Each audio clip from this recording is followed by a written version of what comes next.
Hello, welcome to this course. We're excited to see you here and we hope you're excited too. We're going to turn you into a top-notch UX designer. And if you follow through, it's only going to take a few hours. Just a quick introduction before we dive in. My name is Maxime Cormier. I'm a self-taught designer, entrepreneur and also teacher at a university in Paris.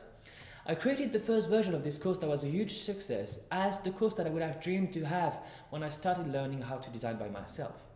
And for this new updated and improved version of the course, I've teamed up with a great full-stack designer, Adrien Dupuis. I was one of Maxime's first course students, and I totally fell in love with Sketch.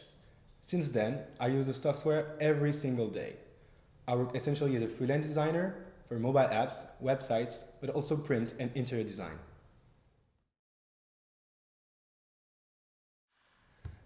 Our goal is to help you turn your idea into a beautiful, functional and fully designed mobile app. That means that you'll not only learn the ins and outs of Sketch, the best design software out there, but you also learn to think like a professional designer.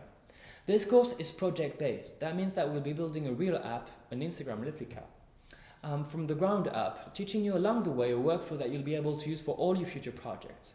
And we'll actually encourage you to work on a project of your own while following this course.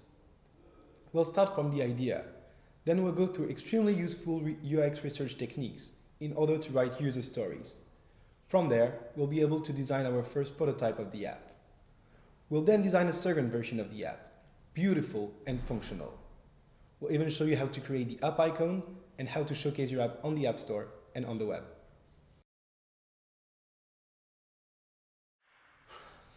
This course is for entrepreneurs, programmers, designers, product managers, students, anyone who wants to build or improve a mobile app. Because knowing how to design is the key of making an amazing product. And if you're a developer or an entrepreneur, you'll not only improve your skills, but you'll save a lot of time and a lot of money. And if you want to become a freelance designer, well, this is the beginning of a path that's very, very exciting and where the work is great and the money very good. There is no prerequisites for this course. You don't need to know anything about design or design softwares. All you need to have is a Mac, an Apple computer. So let's get started and join us. See you on the other side. Hi guys, before we dive in, I want to take a moment to say a few words about Sketch, the design software we'll be using in this course. If you've already used the design software in the past, chances are that it was one of Adobe's products, probably Photoshop. And you might be a bit surprised that we've chosen not to work with Photoshop. There is a very simple reason to that. Photoshop was not created for us. It was not designed for web and app design. I know some web and mobile app designers still use Photoshop in their work, and that's actually what I used to do. But following the lead of many great designers, I've switched to Sketch. Sketch is a great design app for Mac and Mac only, and that's the reason why you need a Mac for this course. It has been created specially for web and app design. It is purpose-built for user interface design, so every feature is crafted around those ideas. Some of them have actually saved me hours of work compared to how I used to work with Photoshop. Only about 20% of Photoshop features are actually useful for UI design. Everything else is not related to UI, so it can be quite frustrating to have to find your way through thousands of options and tools that are completely irrelevant. On the contrary, Sketch is very simple and very intuitive, yet very powerful and very, very efficient for UI design. Sketch is also entirely vector-based, and that makes our life much easier when we have to modify shapes and adapt element sizes. Exporting assets with Sketch is easier than with Photoshop, especially with mobile app design where we have to export assets for multiple resolutions. Photoshop sucks at doing that. Sketch is also way lighter than Photoshop in terms of hard drive space and memory footprint. If your computer is more than 2 years old, good luck for running Photoshop with more than 2 or 3 files opened. And it's also way cheaper. Sketch is $99 and that's it. For Photoshop CC you have to pay $25 a month. And it is so great that even Apple designers use it to design. That's kind of a good sign, right? I don't have any affiliation with Sketch, but congrats to them because they're a very dedicated team that's constantly listening to users' feedback and always improving a software that's already awesome. If you're still a bit skeptical, don't just take my word for it. Read the articles from great designers including guys from Google, Apple, Facebook who have switched to Sketch to have their opinions. You can find the links in the description. Now let's download and install Sketch. Go to sketchup.com. You can either buy it for $99 here or on the App Store, or you can start with a free trial. If so, click here and download it. Once it's downloaded, unzip the file, and now you can put it in your applications folder and open it. That's it for this lesson. In the next one, I'll explain how the course works and how to get the most out of it. See you soon. Hey, welcome back. In this video, I'll explain how this course works and how you can get the most out of it. This course will be taught with an example because there is no better way to learn than to do. Each lesson represents a step in the design process that will be applied to the app we'll be building. And we'll use an existing app, not a fake app, as the example because design is anchored in reality. It will help us understanding how to build something that works well and that can be successful. We've chosen Instagram because it's one of the most successful apps in the world. It's very well designed and we'll see why and how. We'll work on the iOS version of Instagram. Apart from a few conventions, designing for iOS and Android is pretty similar. Once you've learned how to design for iOS, it will be very easy to design for Android too. Don't worry if you don't have an iPhone, you don't need one. We'll start the course with a section about UX research techniques that will help us make sure that we're creating something that makes sense and that people will use. This will allow us to come up with user stories that will turn into a first version of the app using only iOS elements. In this part of the course, our main goal will be efficiency. We'll discover the main features of Sketch and we'll go through the entire process of app design. We'll then spend some time discussing things like typography and colors before diving into more advanced design techniques. This will allow us to create a custom and beautiful app. We'll go deeply into custom drawings, effects, advanced functions, and good practices. And finally, we'll take care of the export. We'll prepare the app to be coded, we'll design an icon, and show you how to show your app to the world. What we're offering you is a complete workflow that will take you from the very start of the design process, your idea, to a complete and beautiful design of your app. If your priority is to learn how to use a design software, then feel free to skip the UX section and start directly with the UI part of the course. But if you do, we strongly recommend that you take some time to come back to this section. It's always good to challenge your product, and the UX section is dedicated to help you create something that makes sense. Whichever path you choose, the best way to take this course is to apply the instructions given in each lesson twice. First on the sample app that we'll be building together, and then on a personal project. That's how you'll really get the most out of this course. If you don't have a personal project, don't worry, that's fine. It won't prevent you from learning. Hey guys, welcome back to the course. This section is dedicated to help you think about your product before you start designing it. It's a crucial part of the design process, but it might seem a bit theoretical if what you're looking for right now is to learn how to use Sketch and design the screens of your app. So if that's the case, you can skip this section and go directly to section 3. You can come back to this one anytime you want. However, if you want to make sure you're creating an app that makes sense, we encourage you to watch the following videos. In this first lesson of the UX preliminary work section, I'll say a word about interaction design, and then I'll explain what UX means and why it's important. In this course, as we'll be designing an app, we'll be building a software interface. That means we'll mainly be working on interaction design.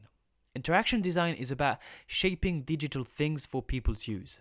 It's about helping people achieve specific goals through an interface. This could be withdrawing money from an ATM, taking a picture with your phone, or checking your emails. So it's different from industrial design, where the goal is to solve a problem by crafting a physical product that will be mass-produced, taking into account material and production line constraints. And it's also different from graphic design, which is more meant to be looked at rather than to be interacted with. Alright, let me now introduce you to two concepts you need to understand: UX and UI. They stand for user experience and user interface.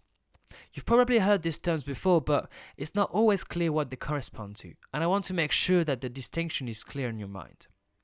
UX, user experience design, deals with the overall experience associated with the use of a product or a service. It requires a good understanding of the user and of the system of the product the user interacts with. UI, user interface, is the specific interface of this product. It is the tool, the point of interaction between a human and a system. Therefore, UI is a part of UX. Alright, let's borrow Edley's example and pictures to illustrate this.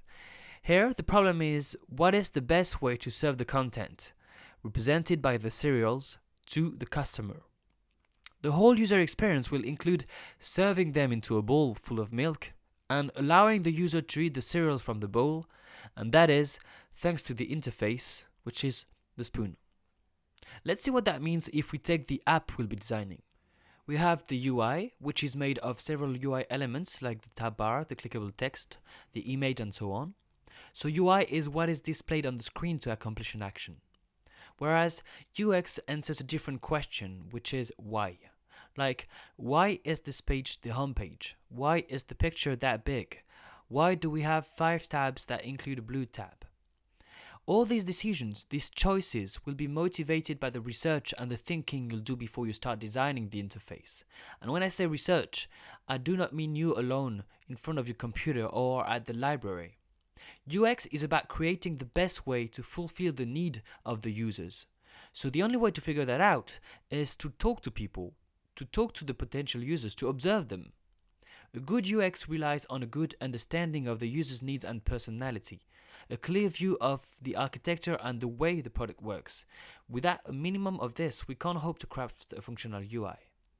This is why, in our workflow that you'll be able to use for all your future projects, we'll start with some UX research techniques before diving in the design of the interface. Okay, let's wrap up. In this lesson, we learned the difference between UX and UI, and why in interaction design we need to work on user experience first if we want to build a great user interface. And that's exactly what we'll start doing in the next video, starting with the problem we want to solve. And that's it. See you soon. Welcome back. With no further ado, let's dive in the first step of the UX research. Design is the art of solving problems, and you can't hope to craft a good product with a good design if you don't understand what problem you're solving. The big risk when you have an idea is to think too fast. We think about how the product is going to work and look like and what cool features it could have. We all do it because it's exciting, but because we're doing that, we tend to overlook the root of the idea, the problem we're trying to solve. This is why Dave Mackler, founder of 500 Startups, a famous startups incubator, often tell people who pitch him their ideas, your solution is not my fucking problem. And what he means is that he's more interested in a problem that really bothers people than in a product idea that someone thought was cool. The purpose of this lesson is to help you make sure the problem your app is trying to solve exists and to make sure you understand how it exists. The entrepreneur in me tells me to make a side note here. This course is about design, not about business, but if you're an entrepreneur, the two things are deeply linked, and if you're not an entrepreneur, well, you might become one sooner than you think. If you haven't heard about The Lean Startup by Eric Ries and Customer Development by Steve Blank, take a few minutes to read the resources I've linked to in the description. The core of the Lean Startup and Customer Development philosophy is that everything you do in your work as an entrepreneur must follow the cycle hypothesis, test, learnings, and refine. And it's exactly the same thing for design. And this is how I encourage you to work, and it's actually how we'll work on our problem. Let's start with the hypothesis. What is the problem we think we want to tackle? Let's pretend we're at the start of Instagram a few years ago. The problem hypothesis for us will be that it's complicated to share pictures taken with your phone on social networks. Once we have that, we need to make an hypothesis about who has this problem. Okay, let's say college students, because they use their smartphone a lot and they also use social networks a lot. So how can we test that? Well, it's pretty simple. We're going to talk to these people to make sure that they really have this problem. And in the next video, I'll give you a few tips about how to talk to the potential users. Thanks to these conversations, the hypothesis will be validated or invalidated. The insights we'll get during the conversations will allow us to refine the hypothesis. Maybe this problem exists but for another category of people, or maybe these people have a stronger pain than the one we had identified. For instance, we could have learned that college and high school students don't really care about sharing pictures on social networks with their phones. They just want to take funny pictures and send them to their friends without having to fear that these pictures get out of hand. And this could become something called Snapchat. But let's say that's not what happened. What happened is that only some of the people we interviewed really cared about the problem we've identified. People who already take a lot of pictures and we want to share them, like photobloggers or people who happen to love photo and technology. So we'll change the customer hypothesis. And we'll go to talk to more of these people to make sure this new customer hypothesis is right. And after talking to them, we might discover that what was really preventing them from sharing pictures taken with a smartphone is that smartphone pictures are not very pretty and thus not really worth being shared. So the customer target is interesting, but only if we tackle another problem for them, the fact that smartphone's pictures look dull. Of course, that's not the way it happened for Instagram. Instagram is a pivot of a checking app called Bourbon. However, if you look at Instagram's FAQ, they did build their app with these problems in mind. Have a look here. 1. Mobile photos always come out looking mediocre. 2. Sharing on multiple platforms is a pain. And 3. Most uploading experiences are clumsy and take forever. 2 and 3 are two components of a more general problem, so I've merged the two to keep it simple. Don't try to solve more than one problem, or maybe two if you have to. You'll lose your focus and so will your app, and this is the best way to make it irrelevant and cluttered. Remember, good designers solve problems, great designers solve the right problems. That's it for this lesson. We've covered the importance of finding out the right problem to tackle by talking to your potential users, and the art of refining and validating your hypothesis. If you're already working on a personal project, take a piece of paper and write down your problem hypothesis in less than 10 words. Same thing for your customer hypothesis. That's it. Pretty simple, right? You don't even need to go out to talk to customers yet. In the next lesson, we'll talk about great techniques to get to know the users to create something that makes sense to them. See you in a bit. Welcome back to the course. In this video, we'll talk about understanding the users. Talking to the people who will use your app is crucial to validate your problem, but it also allows you to get to know them. And you really need to take some time to understand who they are, what their lives are like, and how your product will fit in their lives. Like Henry Ford said, if there is any one secret of success, it lies in the ability to get the other person's point of view and see things from that person's angle as well as from your own. A good way of keeping your user in mind when you design your product is to use personas. A persona is basically a canvas that you fill with details about your target's profile. The canvas is made of 4 blocks: facts, pain, behavior, and goals. The best way to use persona is to first build a proto-persona. The proto-persona is your best guess as to who the user is. It is the customer hypothesis in a more detailed way. So let's start filling the canvas. As you might recall from the last video, our first hypothesis was that college students didn't share pictures from their phones because it's too complicated.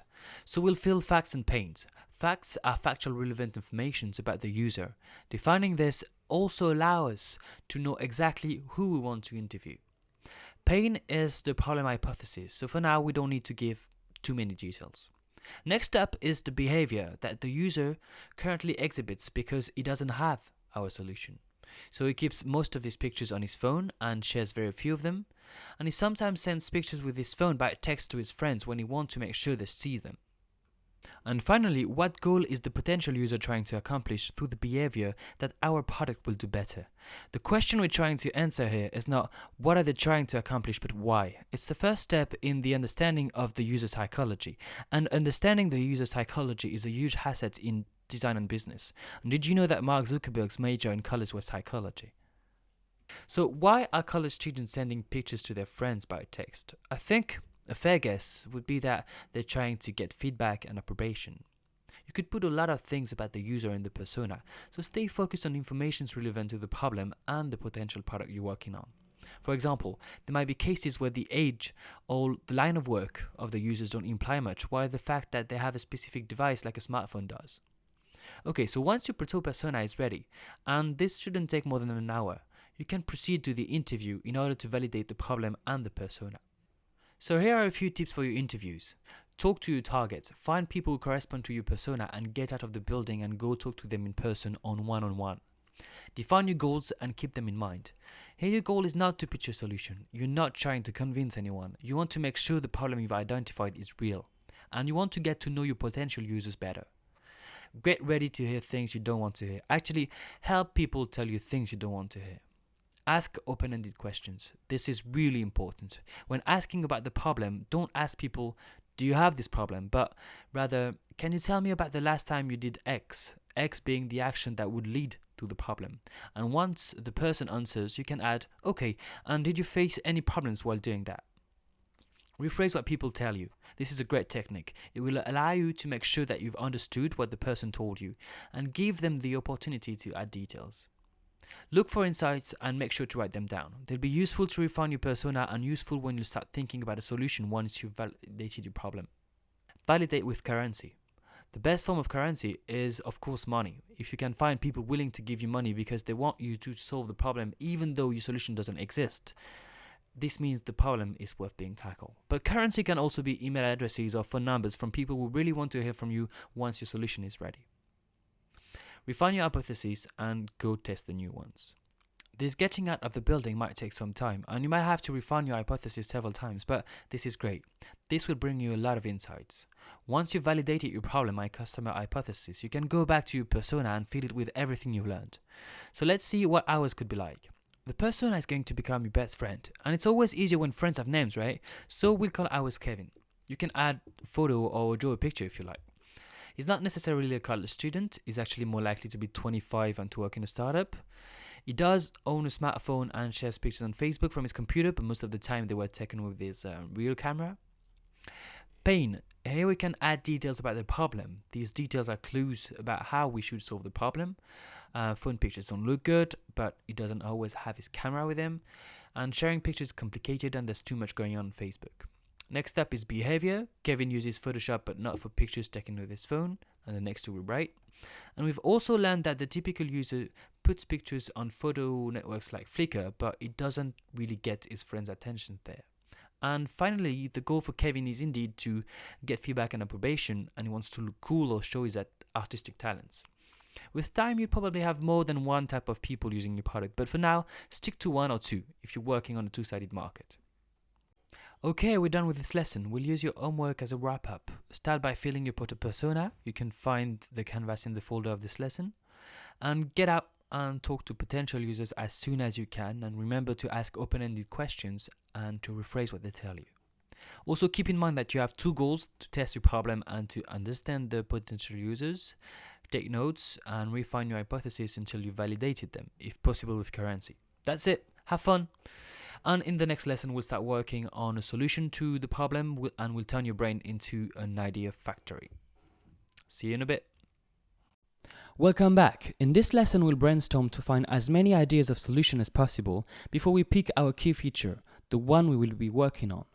So once we've made sure we're solving a real problem for a real category of people, we can start thinking about a solution. That means a product made of features.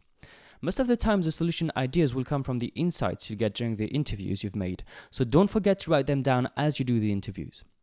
I'm sure you already have plenty of feature ideas. You were probably thinking about them even before validating your problem. While this is not really a good thing, don't beat yourself up. It's what everyone does because it's what gets us excited, envisioning a product that millions will use, right? The best way to deal with this is to write down all your ideas and keep thinking. Do not throw yourself completely at the first ideas you'll get. You'll probably miss the real gems that can come out of your brain. Try to be as exhaustive as possible. Withhold criticism and don't hesitate to write down anything that comes to your mind. Let me give you a few tips to get creative. A good way to start is to take the main terms of your problem and do a semantic exploration of each of them. These are our two problems, and these are the main terms. Here's what I usually do. I take a piece of paper, I draw a sun more or less like this with at least 10 branches, and I write down one of the terms inside the sun. And I force myself to write at least one word for each branch. Sometimes it comes easily and you find yourself adding branches or sub-branches. Sometimes you have to force yourself to think. And these words can be noun, verbs, adjectives, whatever you like. Let's try with photo. Pause the video and write 10 words related to the word photo. Pause it now. So these are my words. They will surely be different from yours, but that's okay. Do the same thing for the other terms and put them in a table like this. The semantic exploration is meant to help you broaden your horizon. The outcome, the words themselves, are not what's more interesting about this step. It's the process itself, because new ideas will spring along the way. Okay, let's go on. Another technique is to look at other digital or physical products that solve a similar problem. For instance, what do we usually do to showcase a printed picture? That's right, we put a nice frame around it. And maybe we could put digital frames around the pictures taken with our phones. Next up is to look at common human behaviors when they're trying to solve a similar problem. What do people do when they want to look better? well, they put on makeup or nice clothes. Can pictures wear clothes or makeup? Not really, but maybe we can cover them with something. Also, think about what your target is already using. If we check our persona, we can see that our target owns a camera. And photographers sometimes change lenses. Maybe we could find a way to add lenses to smartphones, hardware or software. Another great technique is to think about the key issues that affect the problem. Let's think about the other part of the problem. Sharing pictures from your phone is complicated. Why? Because photos take time to upload, and even more time if you have to go to every app you want to share it on. So it'd be great to have a place where you could automatically share them on the selected services. What you can also do is to pretend you're trying to solve the opposite problem. How would you do it? If you wanted to make pictures look even less good, we could pixelate them, for instance. So maybe there's a way to sharpen the pictures we take. It can also be interesting to brainstorm with monetization in mind. What would you sell that solved the problem? And did you know that Instagram's first business model idea was to sell filters? So don't worry about repeating yourself, keep writing, and don't hesitate to take a few breaks to empty your brain, go take a walk, and then come back to your desk. If you use these techniques, you should come up with a lot of solution or feature ideas to solve the problem you've identified. Your job now, and it might not be easy, will be to prioritize these ideas. To do that, ask yourself 2 questions. Among these ideas, which ones would be the most efficient to solve the problem, and which ones are the most feasible? Take a minute to look at this very interesting quote from the creator of Gmail and Google AdSense. Pick 3 key attributes or features. Get those things very, very right, and then forget about everything else. By focusing on only a few core features in the first version, you are forced to find the true essence and value of the product. So once you have a prioritized list of ideas, pick the top one. This is the one, the key feature. This doesn't prevent you from having other secondary features to make this one feature work, but this one feature will be what all your app will be focused and oriented towards. How can you choose this top feature? Well, I think by now you know the answer. Go talk to people and pitch them your ideas. Once you're clear what your one feature is, only keep the sub-features that you might have come up with that are related and really, really needed to make that one feature app work. Draw a simple table like that to have a clear view of what you're building. Applying filters to photos to make them look good will be the one feature for us. It's very simple. You don't need to learn how to use any tools like you would with photo enhancing softwares, and it's potentially quite effective. Making photos beautiful is useless unless people actually see them. That's why our 2 sub-features will be to let people share them easily on social networks, but also to give the user a feed made of pictures only. This last choice is comforted by what some people told us when researching the problem and refining our persona. So we'll have filters, feed, and share. Okay, let's wrap up. What you have to remember from this lesson is that you must not wait to design and develop every feature you've thought about to launch your product. At first, your product should be simple and focused on one feature. Your goal is to see how people react. If that works, you'll have plenty of time to develop all the extra features you've dreamt about later. So go ahead, it's your turn now. Find as many solutions as you can and pick your core feature once you're done. One last thing. Don't get emotionally attached to a feature. This happens a lot and can cause you to waste a lot of time. Commit yourself to satisfy the user needs, not to a specific feature. Okay, in the next lesson we'll see how storytelling can allow us to design a great app. So see you in a bit. Welcome back. In this lesson we'll talk about storytelling design, which is a crucial step before moving on to designing the actual interface. One of the biggest things that has helped me is learning how to become a better storyteller and the power of a story. And by this, I mean if you want to build a product and you want to build a product that is relevant to folks, you need to put yourselves in their shoes and you need to write a story from their side. So we spend a lot of time writing what's called user narratives. This is a quote by Jack Dorsey, founder of Twitter and Square.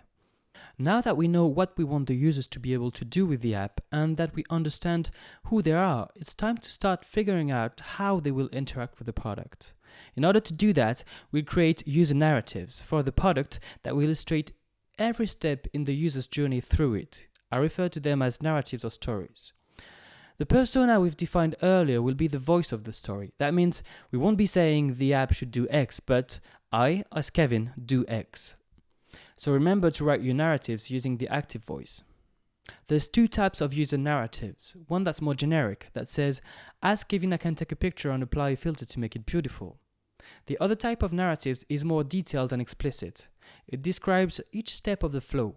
For instance, I click the photo button to take a picture. Next story will be, I can swipe to choose a filter. When I click a filter, it alters the image accordingly. This second type of stories is very useful for many reasons. It allows you to make sure you have a comprehensive approach of the flow and that you're not forgetting anything. It will also be very useful when coding the app, especially if someone else is doing it for you. But it can be a bit tricky to do without visual support. That's why we'll be using that type of stories as we build the first version of the app in the next section. For now, we want to get a general sense of how the app will work. Describing the flow of the app is a good premise before we start to create a visual draft. And it's also a good way of coming up with essential sub-features we might not have thought about in the precedent step. So let's describe what the user will be able to do with the app. The first step will be to write a goal story. And you can use this template to do that. As the user persona, I want to accomplish something so that some benefit happens. So for us, it will be, as Kevin, I want to take a nice picture of what I'm doing so that people can see that I'm doing something cool. Notice that the goal is something we found out earlier when talking to the potential users and that we put in the persona. The next step is to break this goal story into smaller pieces explaining what the user will do. So our goal story is, again, as Kevin, I want to take a nice picture of what I'm doing so that people can see that I'm doing something cool. And in order to do that, I'll have to follow this flow. I open the app, I take a picture, I apply a filter to make it look good and therefore worth being shared. I can add a description to my enhanced picture and I can select on what networks I want to share it on. What I advise you to do is to use post-its. Write each story, the goal story and the small stories, on different post-its and stick them to the wall. This way you'll be able to move them around and modify them easily. While doing this, don't hesitate to try a few different things and combinations and compare them to see which one would be better. Again, a good way to do that is to show your potential users the different possibilities. Also, try to remove as much friction and unnecessary steps as you can when organizing your stories. For instance, here we could have asked the user to choose the filter before taking the picture. But asking the user to take the photo first is easier. He doesn't have to think. Making the first step of the flow very easy will maximize the chances of him completing the task. So we'll go back to selecting a filter after taking the photo. Alright, that's it for this lesson. Now take a piece of paper, write the goal story of your core feature using this template, and then break down the flow step by step using simple terms only. In the next video, we'll use a great tool that will allow us to take into account the user psychology to make sure that we're building an engaging app. So see you soon. Welcome back. In this lesson, I want to show you how using a bit of psychology can help you craft an engaging app. We'll do that by working on the feed narrative. We saw earlier that one of the pains the potential users had was that pictures on platforms such as Twitter or Facebook are lost in a massive amount of information, and that our solution to that would be to create a feed of photos only. Let's think about that feature and its narrative using a tool I like called the hook model. This canvas was created by Nereal, who's an entrepreneur and writer, who writes mainly about business and psychology. There's a link to his blog in the description. It's full of great insights. He calls this canvas the hook model because this framework is designed to help you build a product that will get people hooked. It's mainly useful for consumer products, but can still lead to an interesting reflection if you're working on a B2B product. After all, B2B clients are humans as well. This canvas is made of 4 boxes: the trigger, the action, the variable reward, and the commitment. This canvas, as every tool that I give you in this course, is in the files you downloaded. You can print it and use post-its to fill it. Let me just make some space here so we can start filling this canvas. Trigger is pretty self-explanatory. It's something that triggers the use of your product. For us, it's when a user sees or does something cool he wants to share with other people. This is an internal trigger because it's something the user feels that triggers the action. But before the internal trigger becomes effective, you usually would have to set up external triggers like notifications that would remind the user that he can post to our app the photo he has just taken, for instance. Our main action is that the user enhances his picture and shares it. Pretty straightforward. Next up is variable reward. This is where it gets really interesting. Studies have shown that when we work to get a reward, our level of dopamine is at its higher point not when we get the reward, but before that, while we're working to get the reward. What gets us excited is that we're expecting something. And this is where it gets even more interesting. The same studies have shown that our level of dopamine goes through the roof when the reward is not predictable, when it's not always the same. In some cases, it can be powerful enough to shut down the areas of the brain associated with judgment and reason, while activating the parts associated with wanting and desire. Think about slot machines, for instance. Not knowing exactly what we're going to get gets us really, really excited. So, what could be a great variable reward for us? Well, since people share pictures because they're looking for other people's validation and attention, the like mechanism seems perfect. It's very simple, it's a one-click action from the viewers, and it allows the user to see how much validation he gets in a very simple way. And this is how our app becomes an addictive game where the goal is to find the coolest thing to share to get the more approbation we can. Alright, so likes usually come with comments, so let's not give the users any frustration. The last box is commitment. This commitment phase has two goals. I'm quoting Neuriala here. The first is to increase the odds that the user will make another pass through the model when presented with the next trigger. Second, now that the user's brain is swimming in dopamine from the anticipation of the reward in the previous phase, it's time to pay some bills. The commitment generally comes in the form of asking the user to give some combinations of time, data, effort, or money. The commitment implies an action that improves the service for the next go-around. Inviting friends, setting preferences, building virtual assets, and learning to use new features are all commitments that improve the service for the user. What we can do here is to redirect the user to his feed so that he sees other people's pictures and give him the opportunity to like them. He's himself waiting for people to like his pictures, so he'll be more inclined to do the same for other people's pictures, and by doing so, he'll encourage these people to continue using our app. Seeing other people's cool pictures will also entice him to post some more pictures of his own in the future. So this should be a good basis for our feed narrative. Okay, so the goal story of the feed will be, as Kevin, I want to be able to see my friends' pictures and give them feedback so that they know I'm giving them validation. I open the app and access my feed of my friends' pictures. I can like my friends' pictures and I can comment on them. We can also update our main action narrative and add, my picture is shared on my followers' feed. That would probably be enough for the first iteration, but let's pretend for the sake of the course that we've done a few iterations and gotten some feedback from the first users. And one thing we had not thought about is that our product works great when a lot of people are already using it, and that each user has many friends on the app. But right now, the first users feel quite lonely and they're not getting much feedback. So a solution to that could be to allow the users who are using the app but who don't know each other to see each other's pictures. This will be the explore section. Let's write a narrative for that. As Kevin, I want to be able to see other people's pictures and give them feedback. I can access interesting pictures from people who are not my friends, I can like the pictures, and I can comment on them. Let's use what we've learned with the hook model to make this story a bit more interesting. Being published in this interesting pictures from other people section could also be a variable reward, a kind of jackpot reward.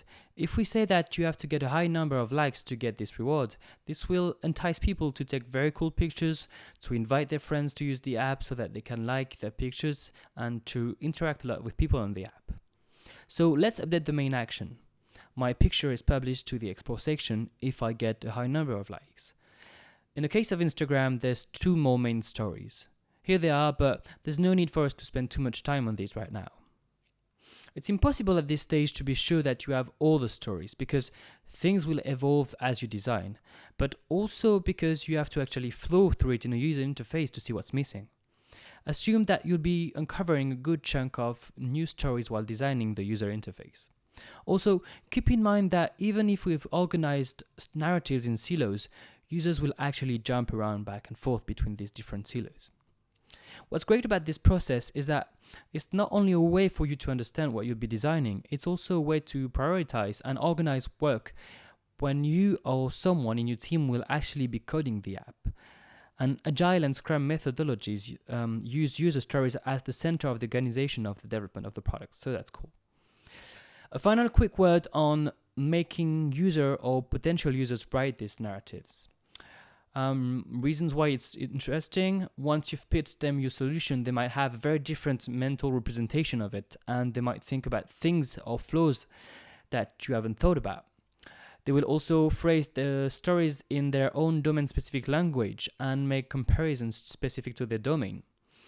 And finally, they will have a naive approach because they won't think about technicality when you might be refraining yourself because of that. But you cannot just rely on that. As Dieter Rams said, good design is innovative. And I'm sure you've heard what Henry Ford supposedly said.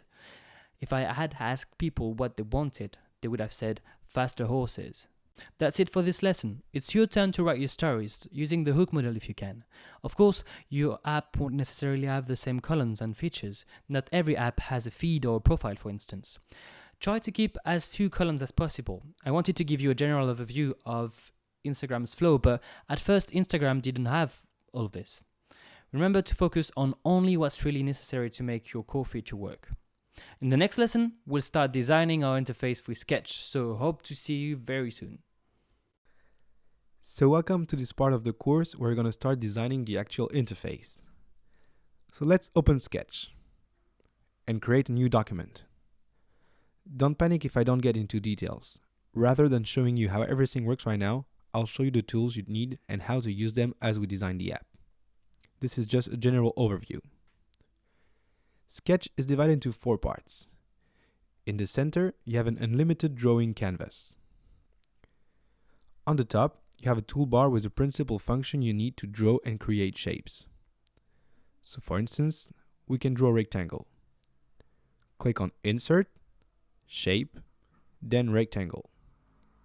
Click and drag to draw the rectangle at the size you want. Now let's also create an oval. Insert, Shape, Oval. We could also press the letter O on your keyboard as a shortcut. You can either draw an oval or a perfect circle by holding Shift while you're dragging. Those 2 icons let you group and ungroup objects. Those one let you zoom in and zoom out. All those icons are to transform and edit your shape. We'll use them later in the course. This function called Mirror is one of the best things in Sketch. It enables you to preview your design in real time on your device, but we'll have a dedicated lesson for that. On the right side, you'll find all the settings to edit your shape. Here are the coordinates of your object. They're really useful when you want to do pixel perfect design. This is a dimension of your object. The locker in the middle enables you to keep the proportion of your shape while you resize it. We can set the opacity and, of course, the colors. You can separately set the color of the border and the fill color. As you can guess, there's also a section dedicated to colors in this course to show all the amazing possibilities of Sketch 3. Below are the shadows. It's a bit old-fashioned those days, but there's still good things to do with shadows. While we were drawing, you might have noticed that every shape we drew generated a layer on the left panel. In Sketch, every shape is a layer. You can move them around in the layer list to put them in the background or in the foreground. So for instance, if I put the rectangle at the top of the layer list, it will be on the top of the circle in the canvas. To hide a layer, click on the icon that appears next to its name. And when you want to freeze a layer, make a right click on the layer name and select Lock. I know it's a lot of information for a first walkthrough, but you'll see that at the end of the course, you'll know what each icon stands for. Right now, take a few minutes to play with the different functions, and when you think you're ready, go to the next video where we'll start designing the first version of the app.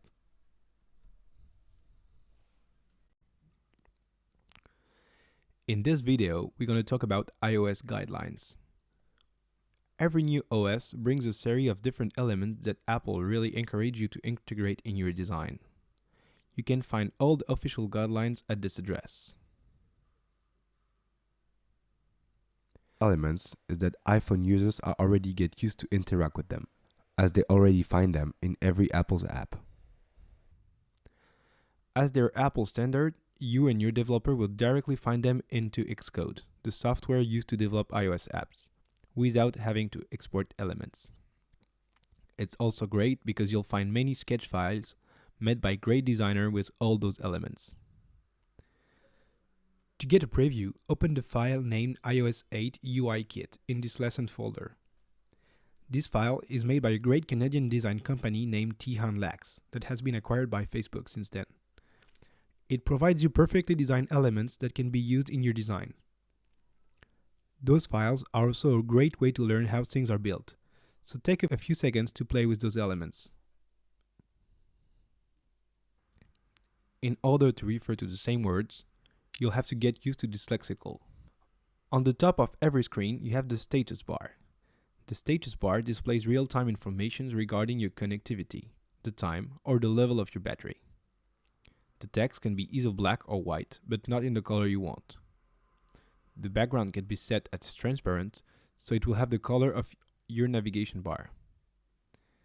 It's always 44 pixels high and stretched depending the width of the screen. For a very immersive app like a game, you could choose to hide the status bar, but beware if your app is using an internet connection. People might not guess that they lost their connection if they don't see their status bar. Just below the status bar, there is the navigation bar, or nav bar. The nav bar usually displays action related to the user flow. Very often, you'll see a back button on the left and a next or validate on the right. The nav bar could be colored with the tint you want. People often choose to put the color of their brand. The status bar and the nav bar together are 128 pixels high. We really recommend you to remember this figure, as we'll use it quite often during the course. On the bottom of the screen, you can use a tab bar. A tab bar lets you switch between different sections of your app that are not related to each other. As it's really close to your thumb, the tab bar generally contains the principal action of your app, like open the camera, access your home feed, or book a Uber.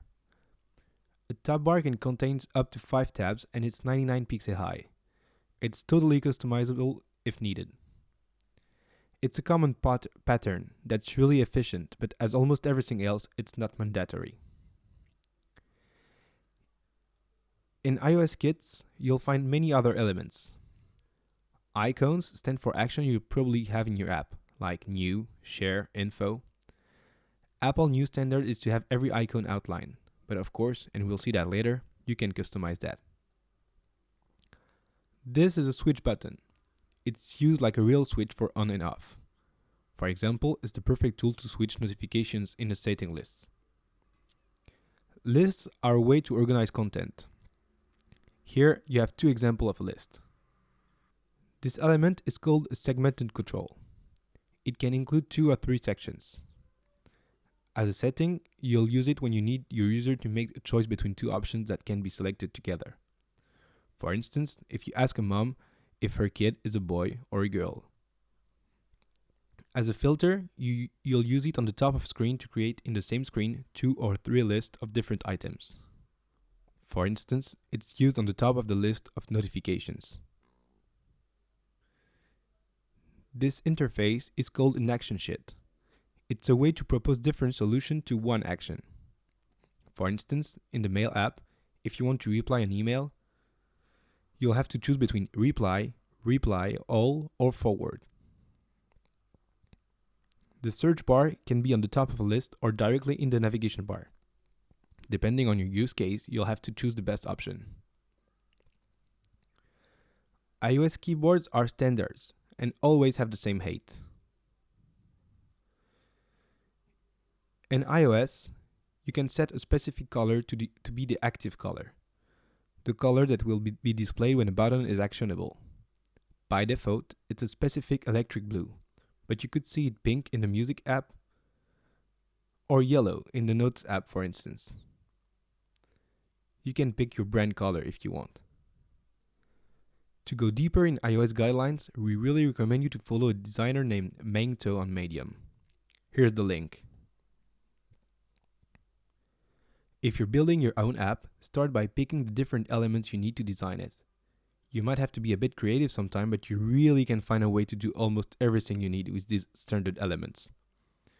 So now that you know all this new lexical, in the next lesson, we're going to use these elements to design a first version of Instagram following only iOS guidelines.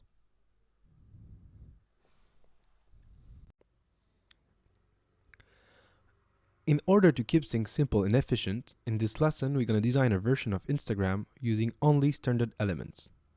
Standard design is the first step before hybrid design and custom design. Standard design follows iOS guidelines using only iOS elements, iconography, and user interface. This is what Apple use in all their apps, but that's also what other companies like WhatsApp, for instance, do. Hybrid design combines iOS standards with custom elements such as flows, font, icons. Many successful apps like Twitter, Facebook, Pinterest, or Instagram use hybrid design. Finally, there's also example of total custom design with new gestures, innovative UX, and totally personalized UI. Snapchat, Tinder, or Facebook Paper are good examples of custom design. We highly recommend you to start designing with standard because it's the best way to be efficient.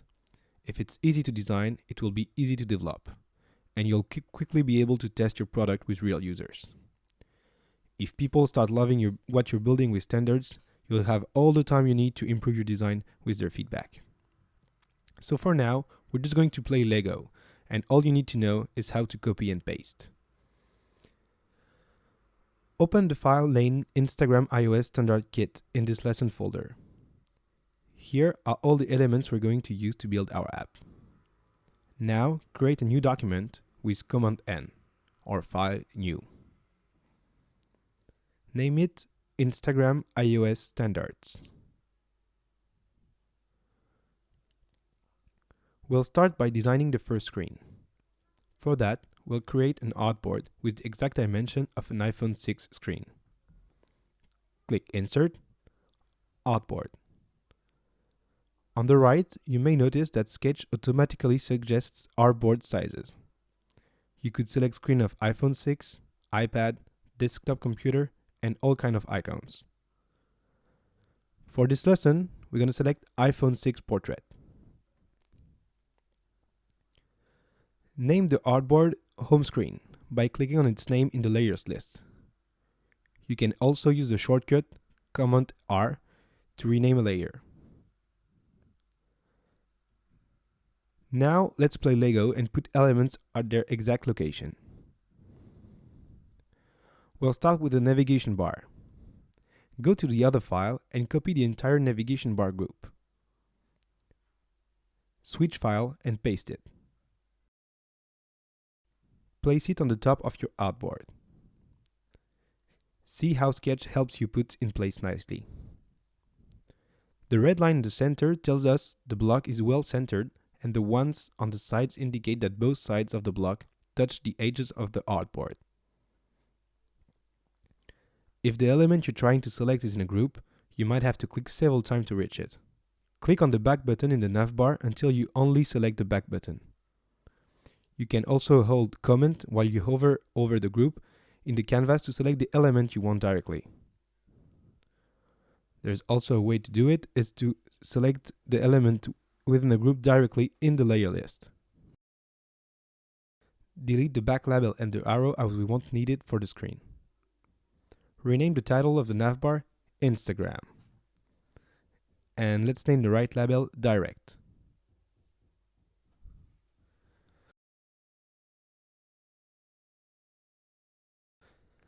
Now go back to the other file with all the resources. These 5 narratives correspond to 5 different flows. That's why Instagram chose to use the tab bar with 5 tabs as their navigation system. Each story will have its own tab. Copy the entire tab bar group. Place the tab bar at the bottom of the screen. This time, we're going to use the arrows to adjust the position of the element. If you press an arrow on your keyboard, your object will move 1 pixel in the direction of the arrow pressed.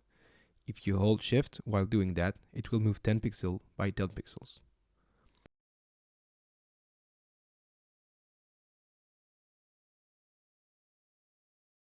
Let's select the first story. This will be the first tab. I want to take and share beautiful pictures. Copy it and paste it in your file. It will be our reminder. The ability to take beautiful pictures is our main feature, so it will be placed in the center. Right camera in the icon in the center of the tab bar. Do the same thing with the second narrative. I want to see my friends' pictures. This is going to be our home feed. Write home below the first tab on the left. I want to see other people's picture is our third narrative, and it will be our explore tab. Write explore on the second tab. You can now bring the two last narratives. I want to know about people activity on the app is our fourth user story and will be the fourth tab. Finally, as we also want to have access of what people see of me, write profile below the last tab on the right. That's it, we have all the navigation. Now, let's bring the content. There's a very simple rule that you should keep in mind when creating your screens. Content is king. What do I mean by that? Almost every web or mobile app is in a way or another a tool for handling content. Behind the term content, there's a wide variety of things and formats. It can be news, messages, informations, in the form of text, photo, graphic, representations, or even maps. The most common action you can perform are creating, consulting, sharing, and managing content. It can be interesting to ask yourself for each of your screen what you're trying to do with your content. In our case, content is pictures. Depending on what we want the user to do, we won't display the pictures in the same way. They'll be big when the user consults them and smaller when he shares them. As we're building the home feed, let's make the content as big as possible. Draw a square edge to edge. Remember to hold Shift while dragging to keep it square. Place it at 0 in X and 148 in Y. Now, as a secondary content, we'll place the profile picture of the user who posted the picture. Go to Insert, Shape, Oval. Place the mouse on the top left corner of the square you just drew. Now, click and drag until you reach the bottom of the navigation bar. Remember to hold Shift to maintain proportions. Now, you should have an oval that is located right between the navigation bar, the photo, and the edge of the screen. We're going to place the same margin around the ovals and those three elements. To do that, we're going to resize the oval by the center. Select the oval. Click on one handle in a corner. Press Shift and Alt until you see that the margin is 15 pixels. To check if we did our job well, you can select the oval and press Alt. When you hover over the other elements with your mouse, it will show you the distance between the two objects. Here we have 15 on the left, 15 on the top, and 15 on the bottom. It seems that we're not so bad. In this lesson, we saw how to play Lego with elements, how to place them and adjust margins between them. In the next lesson, we'll bring some text into this app. And remember, content is king. In this lesson, we're going to insert text in our mockup. It might be one of the easiest lessons. As you already know, the first part of the course is focused on being efficient, so we'll take the time to talk about typography and kerns later in this course.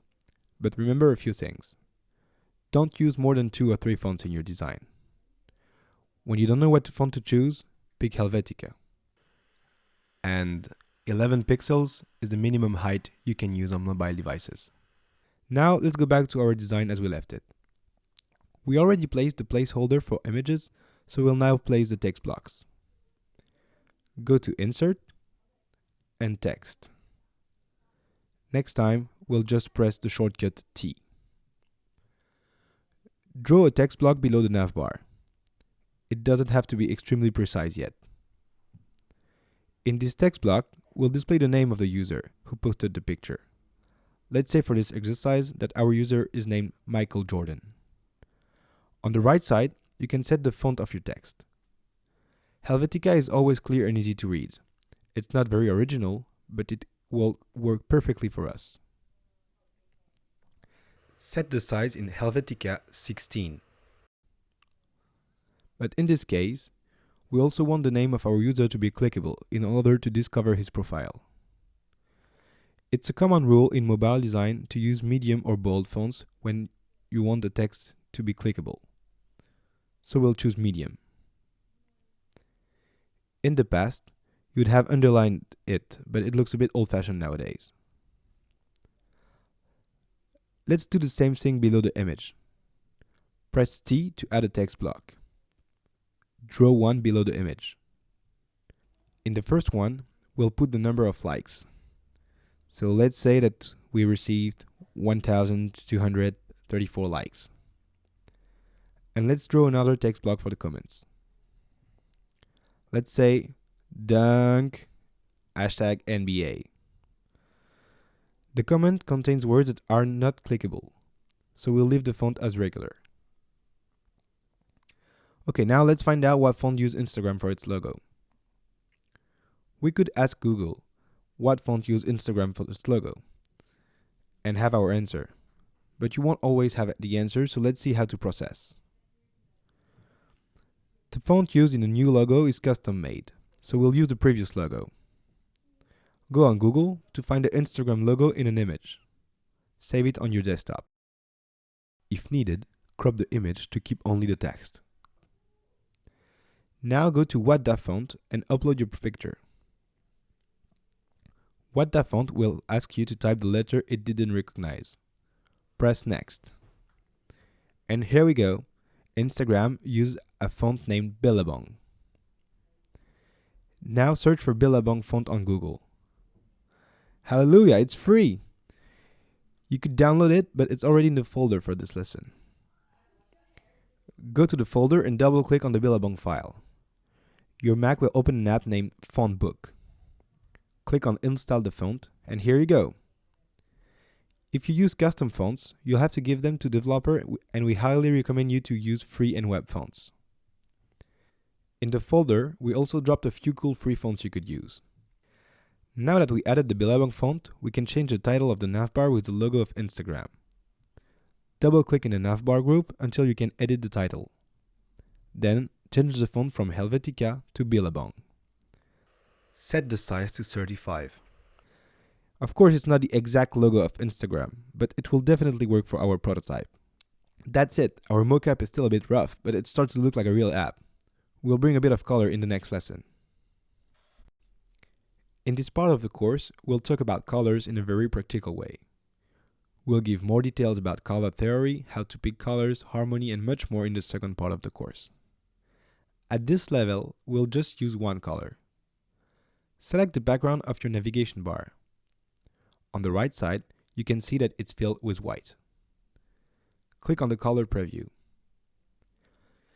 Here you can see that we are on the flat color tab. We'll stay here for the moment. Pick the color you want. If you ever dream to see Instagram in orange, this is your moment of glory. When you put your navbar in color, you should turn your status bar to white. This operation will be a good recap for what we've learned so far. Pick the status bar with the white text in the iOS UI kit. Copy it and paste it in the artboard. Put it in the right folder navbar. Mask the black one by clicking on the eye icon next to its name. If you want to set it up perfectly, use the arrow or put it on 0, 0. As our black background helps us to place our status bar, we'll keep it and set its color as total transparent. Select the background of your status bar and set the opacity at 0. Awesome! Now, what if you want your Instagram to be a total replica of the original one? Sketch includes an amazing color picker that lets you take a tint where you want on your screen, even if it's out of the app. It's a feature that can save you time, as you no longer have to drag an image to Sketch to select its color. Open the folder of this lesson. We have a screenshot of the Instagram Reel app. Open it with Preview, then go back to Sketch. Put the screenshot side to side with your Sketch app by resizing the two windows. Click on your navigation bar background, then click on the color and then select the color picker. Now, click wherever you want in the screenshot navbar. Here you go, you're now using the official Instagram blue in your app. As you can guess, we're going to use this color many times, so we'll save it by clicking the plus to add it in our swatch library. Now put all the texts that are clickable into this blue, like the name of our user, the number of likes, and the hashtag in our comment.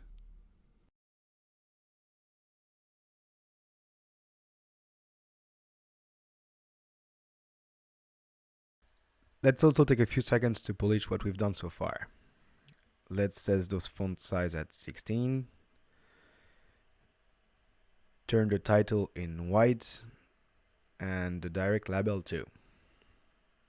That's it. We know how to basically deal with colors. If you have a personal project, select whatever color you want and save it into your swatches. In the next lesson, we're going to learn how to perfectly align objects by creating a new screen. In this lesson, we'll see how to use the alignment tools. They're really helpful and real easy to use. So now that we've mocked up the home screen, we'll mock up the Explore screen. Select the home screen artboard. You can click directly on the artboard name in the canvas to select it. Copy artboard with Command C and paste it with Command V. Rename it by pressing Command R. Name it Explore Screen. Click on the navbar to rename it. Type Explore and set the font back in Helvetica 17 medium.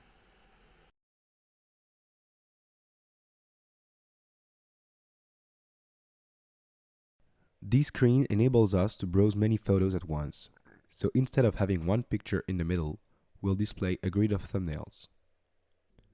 Delete everything that we don't need, such as tags and placeholders.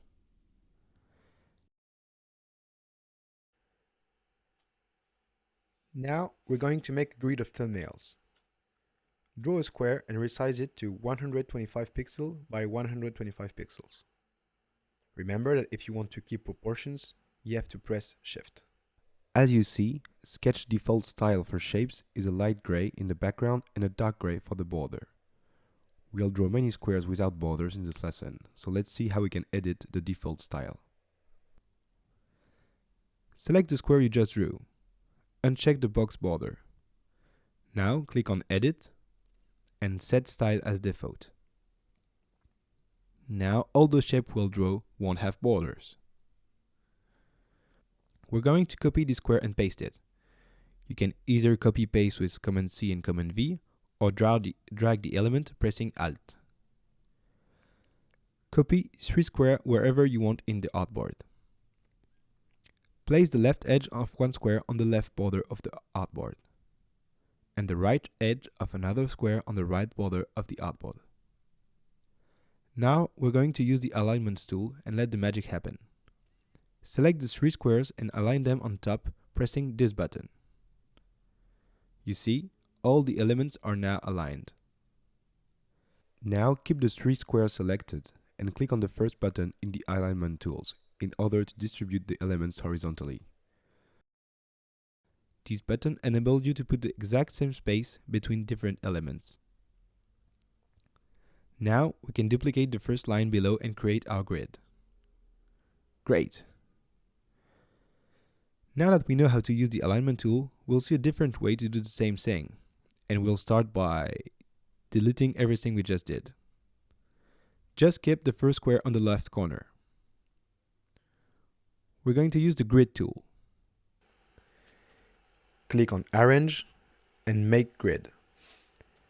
Set rows with 4 with a 1 pixel margin and set columns with 3 with a 1 pixel margin. Click on Make Grid. Select all the rectangles you've created in the left panel and align them visually with the photo of the other artboard. Let's finish the work properly now. Select all the thumbnails in the layer list and group them by clicking on this icon. Name the group Grid. Drag and drop this group below the navigation tab bar in the layer list. Switch back to Instagram iOS turn.kit file to bring the search bar. Copy it and paste it into your artboard. Place it edge to edge below the navigation bar. Do the same thing for the segment tone control.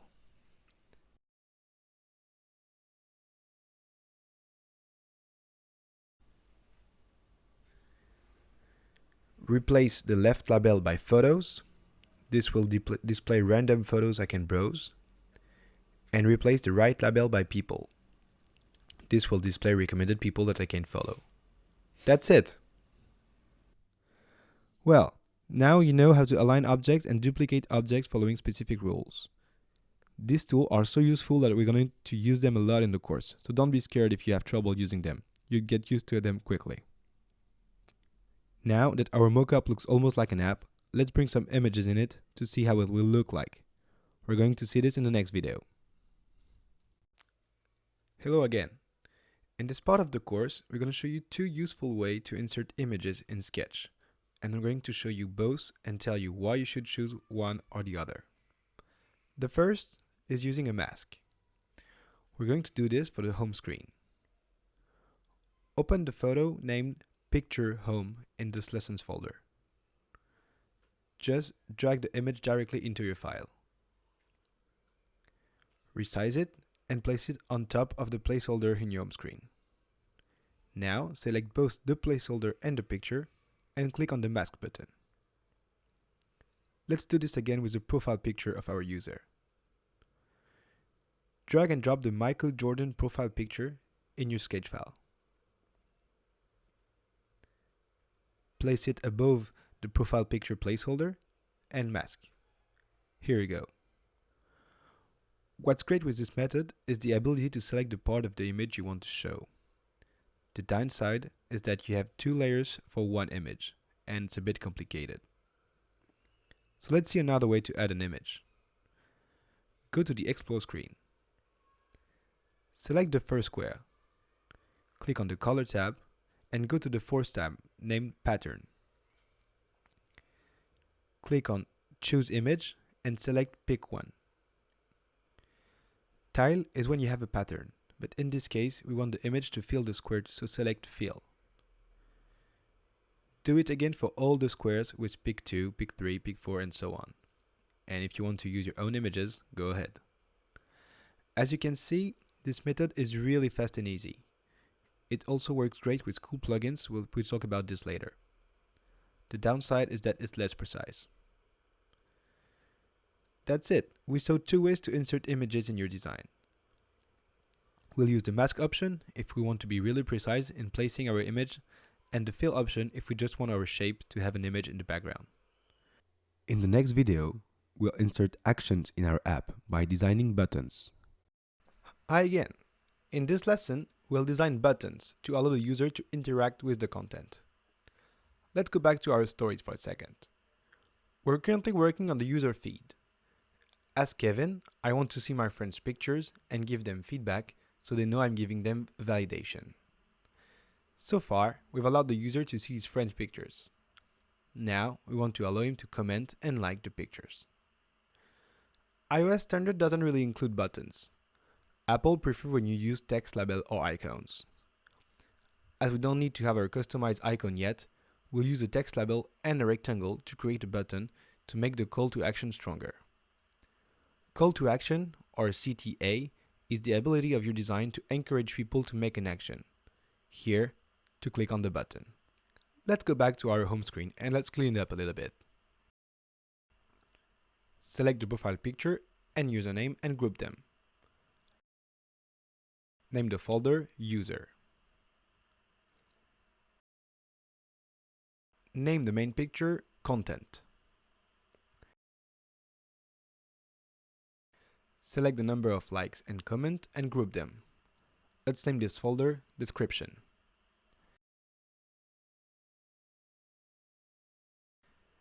Drag this group a few pixels below. If when you click on it, only one element is selected instead of the entire group, uncheck the box Click Through when selecting on the right hand side. Place the navigation tab bar above the description group in the layer list. Now, let's create our actionable elements. Go to Insert, Rectangle. Next time, we'll press the shortcut R. Draw a rectangle of 30 pixels high by 90 pixels wide. Place it at 15 pixels from the edge of the screen. You can easily do that by typing 15 in X. And remember that you can check by hovering your element while pressing Alt. In order to make it look even more like an actionable button, we'll give a radius to the rectangle corners.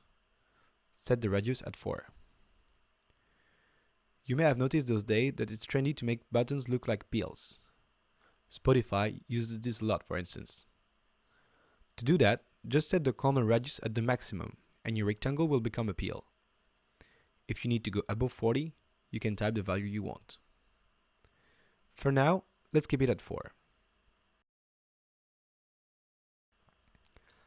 Let's duplicate the first rectangle. Click and drag, holding Alt, and place a new rectangle next to the first one. Finally, click and drag and place one last rectangle on the right edge of the screen. To place it 15 pixels from the right edge, type -15 in the X position. Now we'll insert the labels that describe the function of each button. Insert a text block and set the font in Helvetica Regular 16. Set the color with a dark gray. Place the text block over the first button and type like. Adjust the text block width to match it with the button and set the text to be centered in the text block. Copy the text block over the other button and type comment. Our third button will be to access the options, such as report the content or copy the link of the picture. It's not as important as the others, so we'll design it differently. Copy a text block over it and type more. Now uncheck the fill color box and check the border box. This will lower the CTA effect of our button. Again, CTA stands for call to action. For instance, between this, and this button, we might have a better conversion on the first one. There's a lot of article about how to increase conversion. You can dig in it if you want further informations. Group each text label with the rectangle behind them. Name the folder with the name of the action. So we'll have like, comment, and more. The more button will make an action sheet appear with different options. The command button will make the screen slide to the left and reveal the keyboard. As for the like button, once you touched it, it will just turn red. Select the background of the like button and pick a lovely red. Turn the font in white. On the same screen, we have now the same button in 3 different status: active, inactive, and secondary. Let's separate the 3 elements from the information below by drawing a line. You might think that the easiest way to draw a line will be to click on Insert and Line, but actually it's not. The line tool isn't really great in Sketch. It's quite hard to set and not very intuitive. That's why we'll use a tool that we know well now, the rectangle. Draw a rectangle. Set its width at 345 and its height at 1 pixel. Set the color with a light gray, as it has to be a really discrete information. Set the position at 583 in Y and place it in the middle. You can, for instance, use the big pictures and align them both by the center. That's it. Let's see a bit of lexical before we wrap up. When you have an element like a button of some content, like a photo, it's delimited by a border that can be visible or not. The space between the border and what's inside, for instance between the border of a button and the text of the button, it's called the padding. Finally, the space between the element and what's around it, for instance the edge of the screen, is called the margin. Alright, we've already learned a lot of stuff. In the next lesson will be an exercise that will make you use all the things we've been through so far. Ready? Go! This is it. Now it's time to work on your own. We've been through quite a few features already, such as drawing shapes, placing texts, importing images, and insert native iOS elements. It's time for you to practice. The goal is to build the screens of the camera flows. But before you get started, let me talk to you about a few good practice. First, we'll rearrange the artboards. The main navigation of our app is based on 5 tabs. In this case, a practical way to arrange artboards in your canvas is to create 5 rows, 1 per tab. So we'll leave the home screen here and place the explore screen right below. You can write the name of the tabs on the left side so that if you share your file with other people, they'll understand how the app works as soon as they open the file. So let's type home and set the size big enough so you can see it when you really zoomed out. Copy and paste below and type explore. Finally, do the same thing for camera.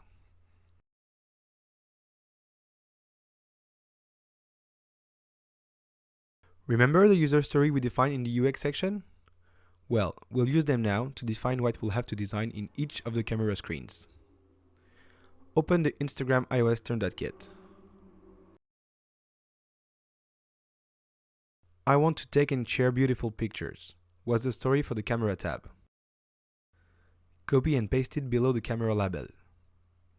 Now, let's see how we could achieve this through different steps.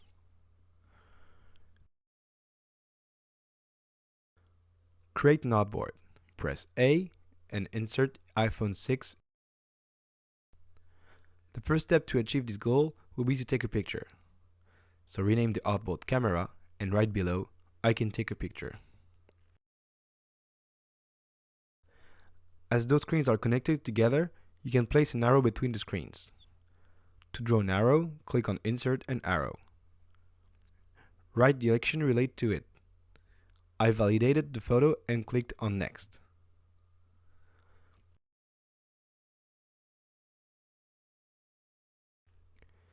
Copy this artboard aside. The second step is to make the photo look nice. So let's bring filters. Rename the artboard Filters. On this screen, we are right below. I can swipe to choose a filter. When I click a filter, it alters the image accordingly. Now that the photo looks nice, let's give some details and share it with the world. As the action is the same, you can copy-paste the first arrow.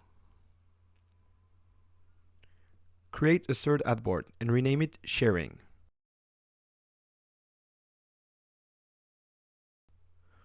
And write the story below. I can add a description to my photo. I can select the networks I want to share it on. Now, write down what happened in the last action. My picture is shared in my followers feed and on the networks I selected. The camera flow ends and I'm back in my home feed. For each screen of your app, try to be focused on 1 or 2 actions so that your user don't get lost.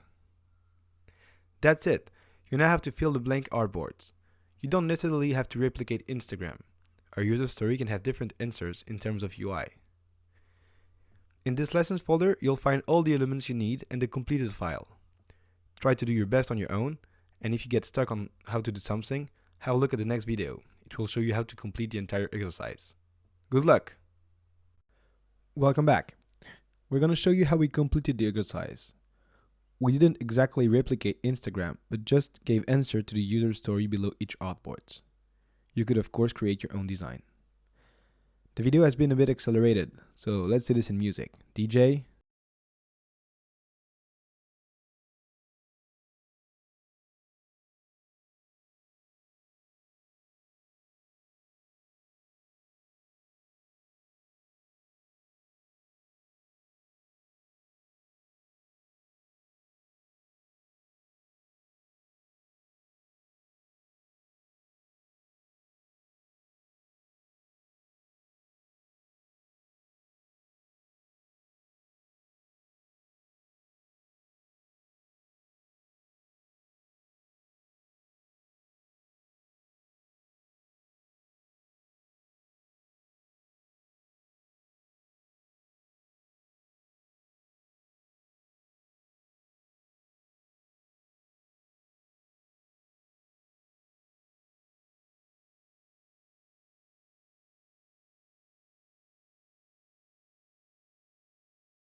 Hey, hope you had a good time designing the camera flow. Now we're gonna open the file with all the screens already designed. Open the file Instagram iOS corrected in this lesson folder. To browse this file, we're going to use one of the best features in Sketch. It's called Sketch Mirror. It was actually one of the reasons that made me make the switch from Photoshop to Sketch. Sketch Mirror lets you preview your design in real time directly on your device. Being able to preview your design on the device you're designing for is essential. It's the only way to be sure that what you're doing really makes sense, and it allows you to spot potential flaws. First, you need to go to the App Store on your iPhone or iPad and look for the Sketch Mirror app. It will cost you $5, but if you don't want to spend that amount of money, no worries. We'll give you a couple of alternatives that are free, but a bit less practical because not built in Sketch. Once you've downloaded Sketch Mirror on your iPhone, be sure that your computer and iPhone are connected to the same Wi-Fi network. Now go back to your Sketch file and open the Sketch Mirror app on your device. You should see a red dot appear next to the mirror icon. Click on it and select your device. If everything worked well, you should see now the artboards appear on your device. Now you can either browse your artboard by swiping on your device or select the specific artboard you want to display in your Sketch file. It's the best way to set the size of your fonts or see how a color really looks like on a real screen. All the changes you make are updated in real time. Of course, we recommend you to use Sketch Mirror, but if you're on Android or if you don't want to spend $5, the best alternative to Sketch Mirror is named Scala Preview. You can download it for free on your Mac directly on this link. The Android and iOS app are free as well. It doesn't work as well as Sketch Mirror because it won't show your design in real time. You have to export PNG files and then open them in Scala to be able to see them on your phone. Have fun playing with this app. In the next lesson, we'll get closer to bring this app to life. In the previous lessons, we've designed an app using iOS standard elements. It's not perfect, but it's functional, and that's what matters the most. Actually, it's more than enough to start coding. So, let's show it to the world, starting with the developer. The developer is the guy who'll be coding the app, turning your design from a prototype to an app that people can interact with. He's your partner in crime. Coding is not something we cover in this course. It's a whole different set of skills.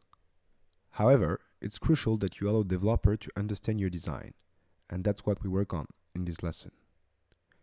If you are a developer, things will be easier for you. If you're not, some advice about working effectively with a developer. What matters now is to develop the core feature of your product. So don't get frustrated if in the working app an icon is 1 pixel higher than expected. These are aesthetic details that can be fixed later. Also remember that developers are engineers, and they really appreciate precise documentation and elements. If you want your relationship to be a peaceful couple, you should always remember that. In this part of the course, we've designed the app using only iOS standard elements. All those elements are natively included into Xcode, the development software used to develop iOS apps. This means that you won't have to export the different elements your design are made of. The developer will only need to see how you position the elements to recreate your design in Xcode. To show him, we'll only need to export the different screens.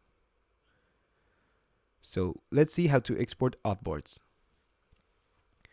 Before exporting an artboard, you have to make it exportable. So select your artboard by clicking on its name in your canvas or directly in the layer list. Then click on the bottom right corner to make it exportable. A preview will instantly appear. You can choose your format between different image files. You can also choose to multiply the resolution of your screen, but we'll talk about this when we'll export elements. Set it to 1x and PNG. Now you can directly drag and drop the preview on your desktop to export it. Select another artboard, comments for instance, make it exportable and export it. Put all those screens into one folder that we'll name Export Screens.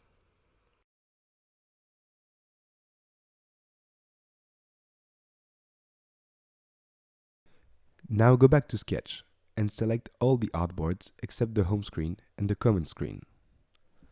Select the first one by clicking on its name in the layer list, and then click while holding Command to add the other to your selection. Make them all exportable. Now, add the home screen and the command screen to your selection.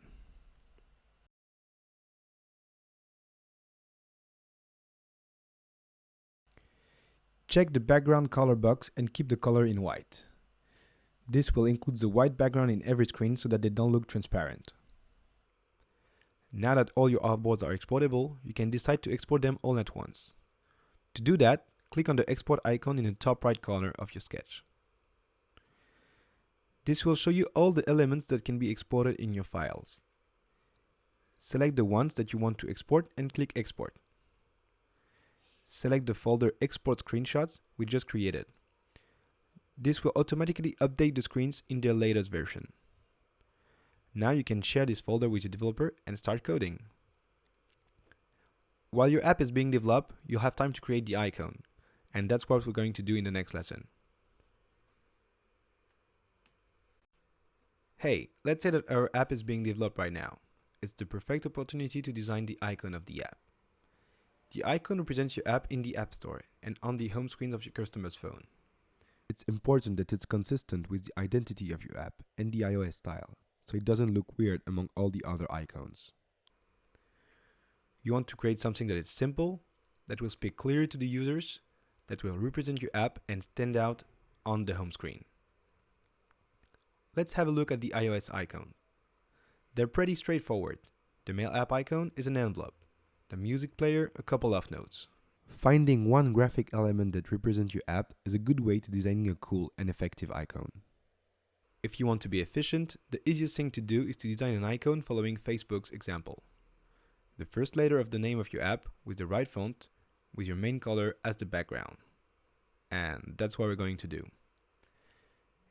In this lesson folder, you'll find a file named App Icon Grid Template.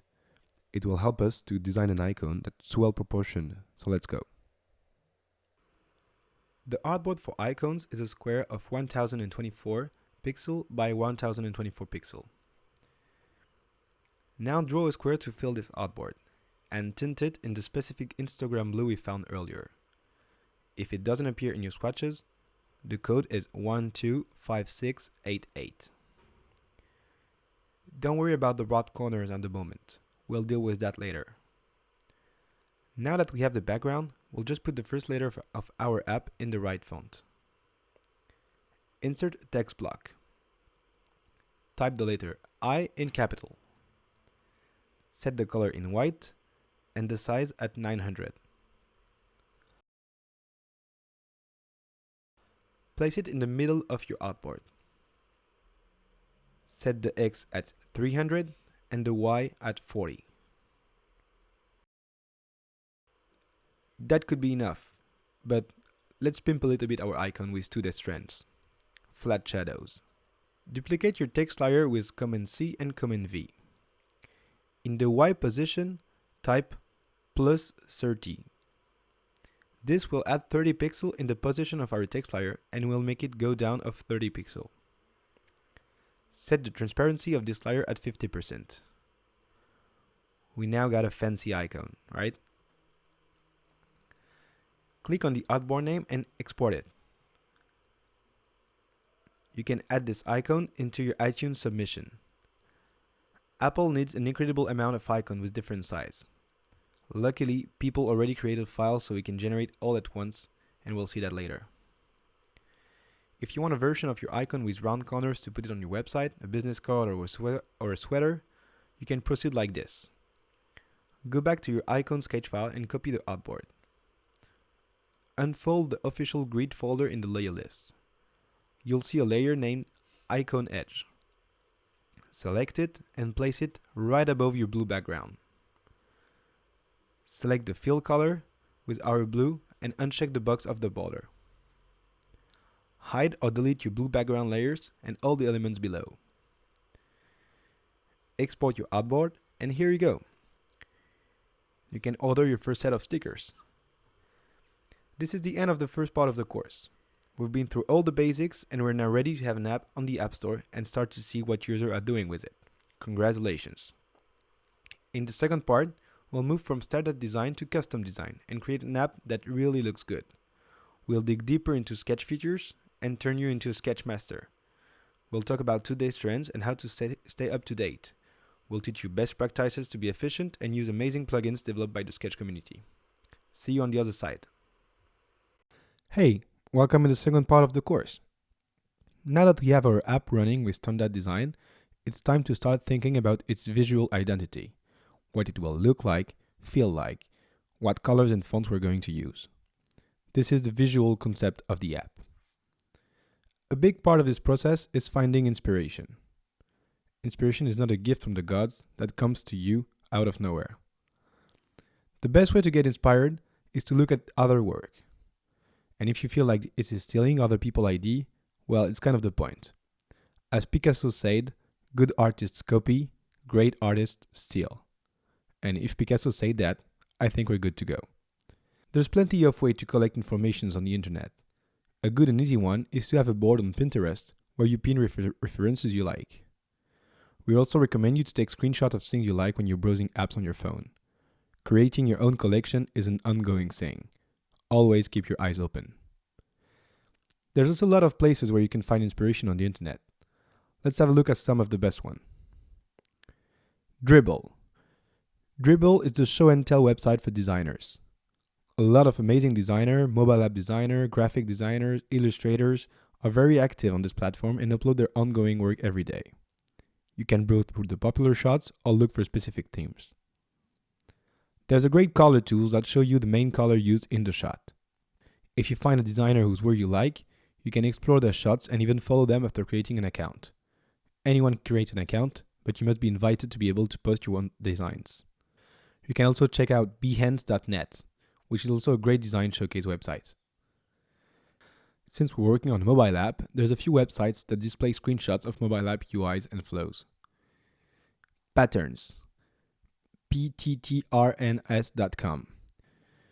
You can usually browse screenshots by tasks or UI patterns. So let's say we're working on the profile in our app, we can have a look at how other apps display user profiles. The last website we'd like to share with you is littlebigdetails.com. It's a blog that gathers clever details found on different websites, apps, and user flows. It's not always about design, but it's really impressive to see how far designers can go. I also recommend you to sign up on sidebar.io. Sidebar was created by Sasha Grief, a very cool and talented designer. It's a list of the 5 best design links of the day sent to you every morning by email. It keeps you up to date with new products, new articles, and all kind of stuff related to design. So let's share with you what we've noticed of today's trends in app design. On the UX side, we see more and more gestures. Gestures are interaction you make with your fingers, such as swiping cards, for instance. On the UI side, flat design is now mandatory. But you will also see many apps that try to be full screen with the content. Snapchat, for example, has a really strange UX, but once you're into the content, it's always full screen, so you're totally into it. Putting some blur in your background, one of the great features of Sketch, is now an alternative to a dark transparent layout in the background. Finally, you'll see more and more outline icons, instead of bold pictograms. A great example of that is Airbnb's latest total rebranding. Now that we know where to find inspiration, let's learn how to master Sketch to be able to copy stuff you like and even create your own ideas. This is going to be in the next lesson. Welcome back. In this video, we'll talk about colors. A good design should work without any colors. This is the reason why we used iOS standards in our first version. However, color is one of the first elements of the design that will be perceived by the user, and therefore it plays a big part in the aesthetic perception of your design. But before we choose our color and color palette, I want to show you how the color picker works in Sketch. Open a new file and draw a square. Now, click on the Fill button and give it the color you like. While you move the color picker in the palette, you'll see the numbers below moving. Those are the parameters that define the color. They all tell the same thing, but in different ways. It's like saying the same word in different languages. Sketch offers you 3. Hex is a unique code of 6 digits and letters that define your color. RGB is a way to compose color by balancing the R, that stands for red, G for green, and B for blue. Value can be between 0 and 255. So if you put 255 of red and 0 of green and blue, you get a pure red. If you add 255 of blue, you get purple, and so on. If you click on the RGB button, you'll turn RGB into HSB. H stands for hue. A hue is a color in its pure form. When we refer to colors like red, blue, yellow, orange, we're usually talking about hues. Hues range from 0 to 360. You can see where they are here on the color scale. S stands for saturation. It refers to the purity of a hue. Saturation value range from 0 to 100. That corresponds to the percentage of saturation of the color. The more a color is saturated, the closer it will be to the pure hue. The less it's saturated, the closer it is to white. Finally, B stands for brightness. It's basically how light or dark a hue is. Like saturation, brightness value range from 0 to 100%. You might sometimes also have to deal with colors that are defined by CMYK. This color profile is dedicated to print design. If a brand gives you CMYK references for their branding, or a Pantone swatch, go to color.adobe.com to convert it in the language you want. The last field you can edit is the A, that stands for alpha. It's the opacity. The value can be between 0 and 100%. So if we create another square in front of ours and change the opacity, we'll be able to see the first one through the new one. Please note that changing the opacity don't modify the value of your hex or RGB. It's an additional information. So if you want to give clear information to the developer or the design team, you should give them the hex or the RGB and the transparency if it's not 100%. The whole point of this lesson was to make you understand how the color picker works. I've tried to make it as simple as I could, but if you find it too technical, don't worry. This won't prevent you from using it and from understanding what follows about how to choose colors. Your homework for this lesson is to play this game by Method of Action. They create amazing and funny games. Just click on this link. In the next lesson, we'll see how to choose the color we'll be using in the app. Hey, now that we know how the color picker works in Sketch, let's choose the color we'll use in our app. In this lesson, we'll create a color scheme. A color scheme is basically the choice of colors we'll be using in our designs. These are 3 examples of color schemes. We'll see 2 ways of coming up with a color scheme. The first is to choose a base color and complete the scheme with tints of this color and shades of gray. It's the easiest and often the most efficient one. Just a little side notes here to define the term I just used. If a color is made lighter by adding white, the result is called a tint. If black is added, the darker version is called a shade. And if gray is added, the result is a different tone. A second framework you can use to come up with a richer color scheme could be: first, select a base color. Then, select secondary color using harmony principles. And finally, polish the scheme adjusting tints, shades, and tones. We'll talk about this method in the next video. In both cases, the first step is to pick the main color. It's usually the color of your brand. If you don't have a brand or a color in mind yet, there's no magic formula or tool that will choose it for you. But don't bother too much with that. Just have a look at other apps, browse through Design on Dribble, and pick a color that you like. If you're really stuck, open the sketch file named Colors in this lesson folder and choose one of these colors we've selected for you. Let's use the first method to create a simple and effective scheme for our app. Open your main file or the one in this lesson folder. We'll do this on a new page in the same file. Click on this little icon next to page 1 and then Click on the plus. Our file has now 2 pages. Create an artboard and name it colors. Create a square and give it the color you've selected. For us, it will be the hex code 125688. This is our main color, the color of the Instagram brand. Now duplicate this square 4 times and put these 5 squares next to each other. We'll keep the same hue, but by playing with the saturation and brightness, we'll get 5 different tints. We'll start with a lighter blue, which we'll use for active elements in the UI. Set the saturation at 87 and the brightness at 53. Then a light gray for inactive elements. Saturation at 3, brightness 67. Then a darker gray, saturation at 0 and brightness at 33. And finally, a black or very dark gray, saturation at 12 and brightness at 10. As we're going to use those colors often, a good practice is to add them to your swatch panel. Select one color, open the Fill Color tab, and click plus for each swatch. Thus, you'll have all the color within reach. That's it. Do the same for your project. Create your own color scheme and add them to your color tab. You'll be way more productive that way. The next video is optional. It deals with color harmony principle and adding different colors to your scheme. Feel free to skip it and come back whenever you want if you want to design your app as quickly as possible. But if you want to add other colors to your app scheme and don't know how to choose them, then go on and watch the next video. We'll explain how and show you how to use a very useful tool. Hi again. In the previous video, we've shown you how to create a simple and efficient color scheme. If you're happy with that, you can go on to the next video.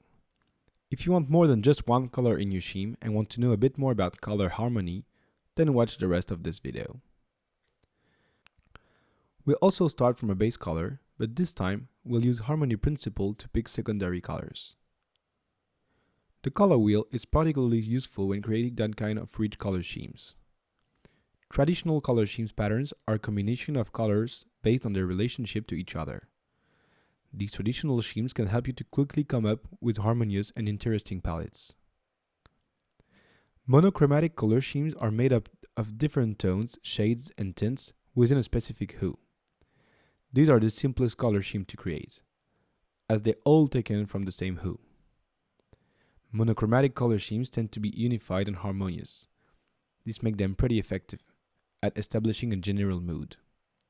The downside is they can become monotonous due to the lack of diversity of hues. Complementary color schemes are based on color opposite to each other on the color wheel. For example, red and green, or blue and orange. Complementary color schemes are tricky to use in large doses, but work well when you want something to stand out. The complement color is best used more as an accent color. An orange call to action on a page dominated by a blue will be quite effective, for instance. A split complementary is a scheme made with one hue plus 2 others equally spaced from its complement. This color scheme has the same strong visual contrast as the complementary color scheme, but has less tension. Analogous color schemes are based on color adjacent to each other on the color wheel.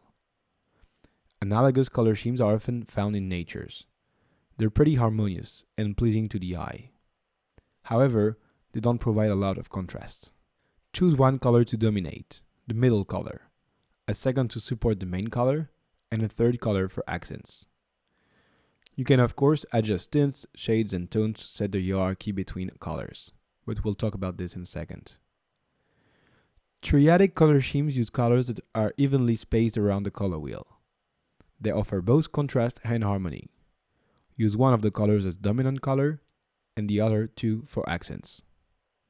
Tetradic or double complementary color scheme uses 4 colors arranged into 2 complementary pairs. The rich color schemes offer plenty of possibility for variations, but it can be a bit difficult to balance. So the best way to use a scheme like this is to use one color as the primary color and the other just as accents. Alright, let's now try to take one of these traditional schemes and see how we can play around with it. In order to do that, we'll work with Adobe Color. Go to color.adobe.com. The app is made of a color wheel that you can make bigger or smaller by clicking on it, 5 colors that are displayed over here and also on the wheel. 5 is a good number to start working on your color scheme, but you might end up with more than 5 colors further down the road. You can select traditional schemes like analogous, monochromatic, and so on, and move the color around while keeping the geometry of the scheme. And you can also use custom scheme where you can do anything you want.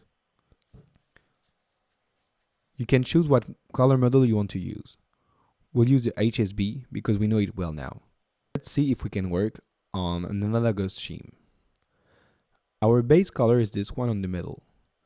It has a white arrow here and here. And we can change it by clicking here, for instance, or by moving it around on the wheel. On color, we can adjust the saturation and brightness to play around with tints, shades, and tones, and add contrast to our palette. And don't forget to go get some inspirations on the web. Dribble has a great feature that shows the color used in a design, and if you click on the color, you'll see other designs that use this color. This is great if you want to see what colors other designers are using with this base color. If you want an algorithm to choose for you, pick 2 colors on materialpalette.com and let the magic happen. You can also have fun playing with coolers.co. It's an addictive tool to generate 5 swatches scheme by just tapping your spacebar. The best way to get better at this is to practice. Try to explore what we've learned and come up with color schemes that you like just for the sake of it. It doesn't have to be for any specific project. Just enjoy playing around. Have fun. Hello again. In this video, we'll talk about typography. This is not something you should spend too much time on right now. The process of dealing with text and choosing typefaces or fonts is really iterative since it's very hard to choose a font without seeing it in the context. And the best thing to do is usually to start with Helvetica and then experiment when your designs are a bit more advanced. What's important to understand is that typography is both verbal and visual. This means that the way the text looks like influences the reader to read or not, and influences the way he's going to read the content.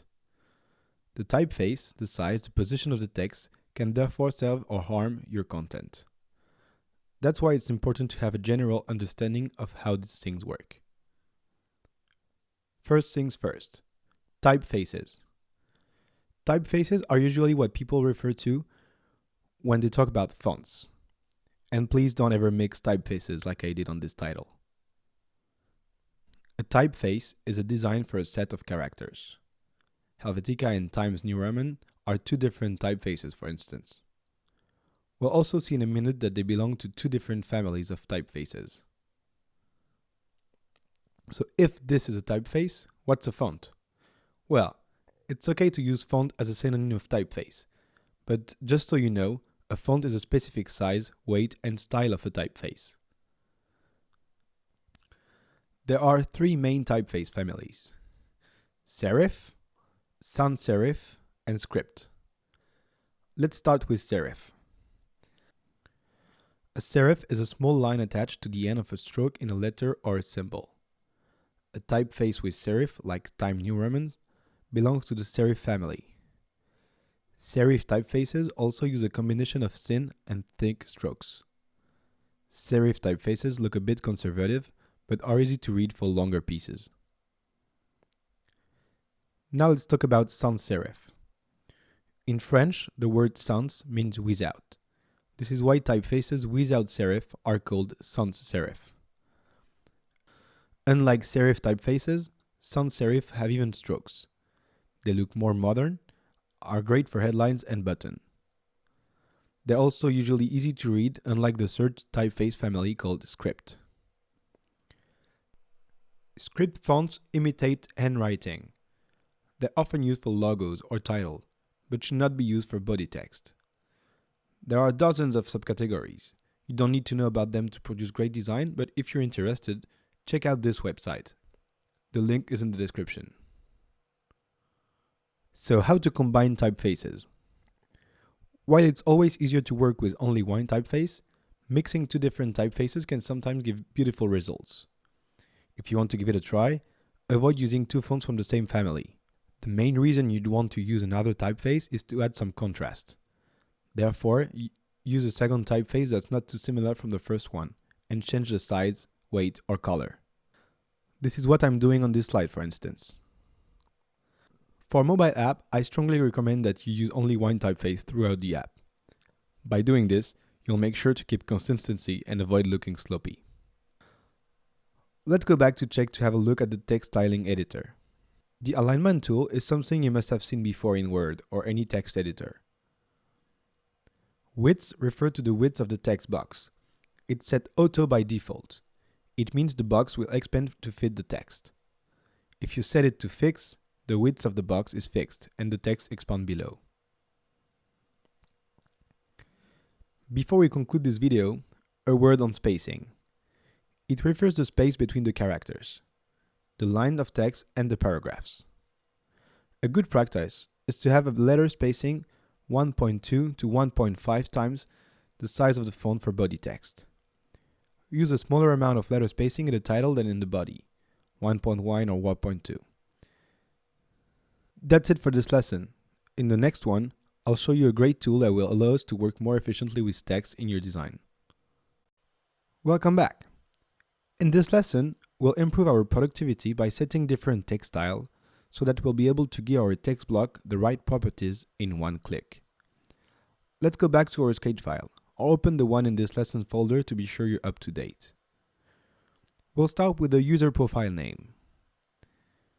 Select the text.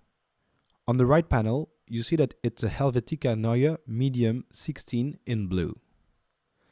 Above the properties of the text, you should see No Text Style. Click on it and create a text style. Name it Username.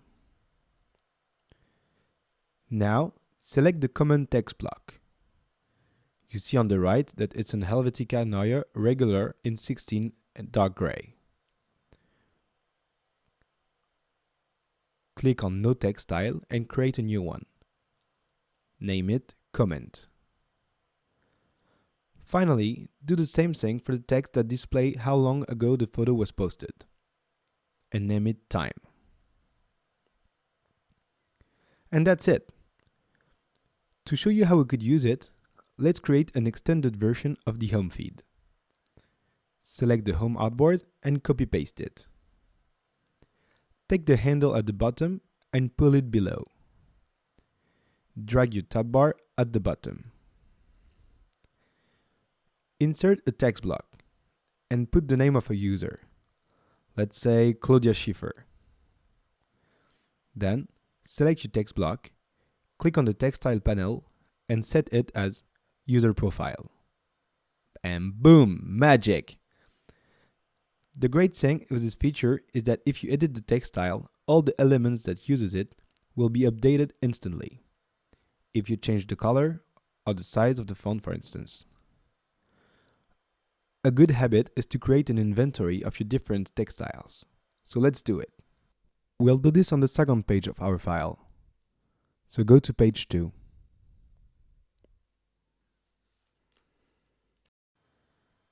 Create an artboard and name it Text Styles.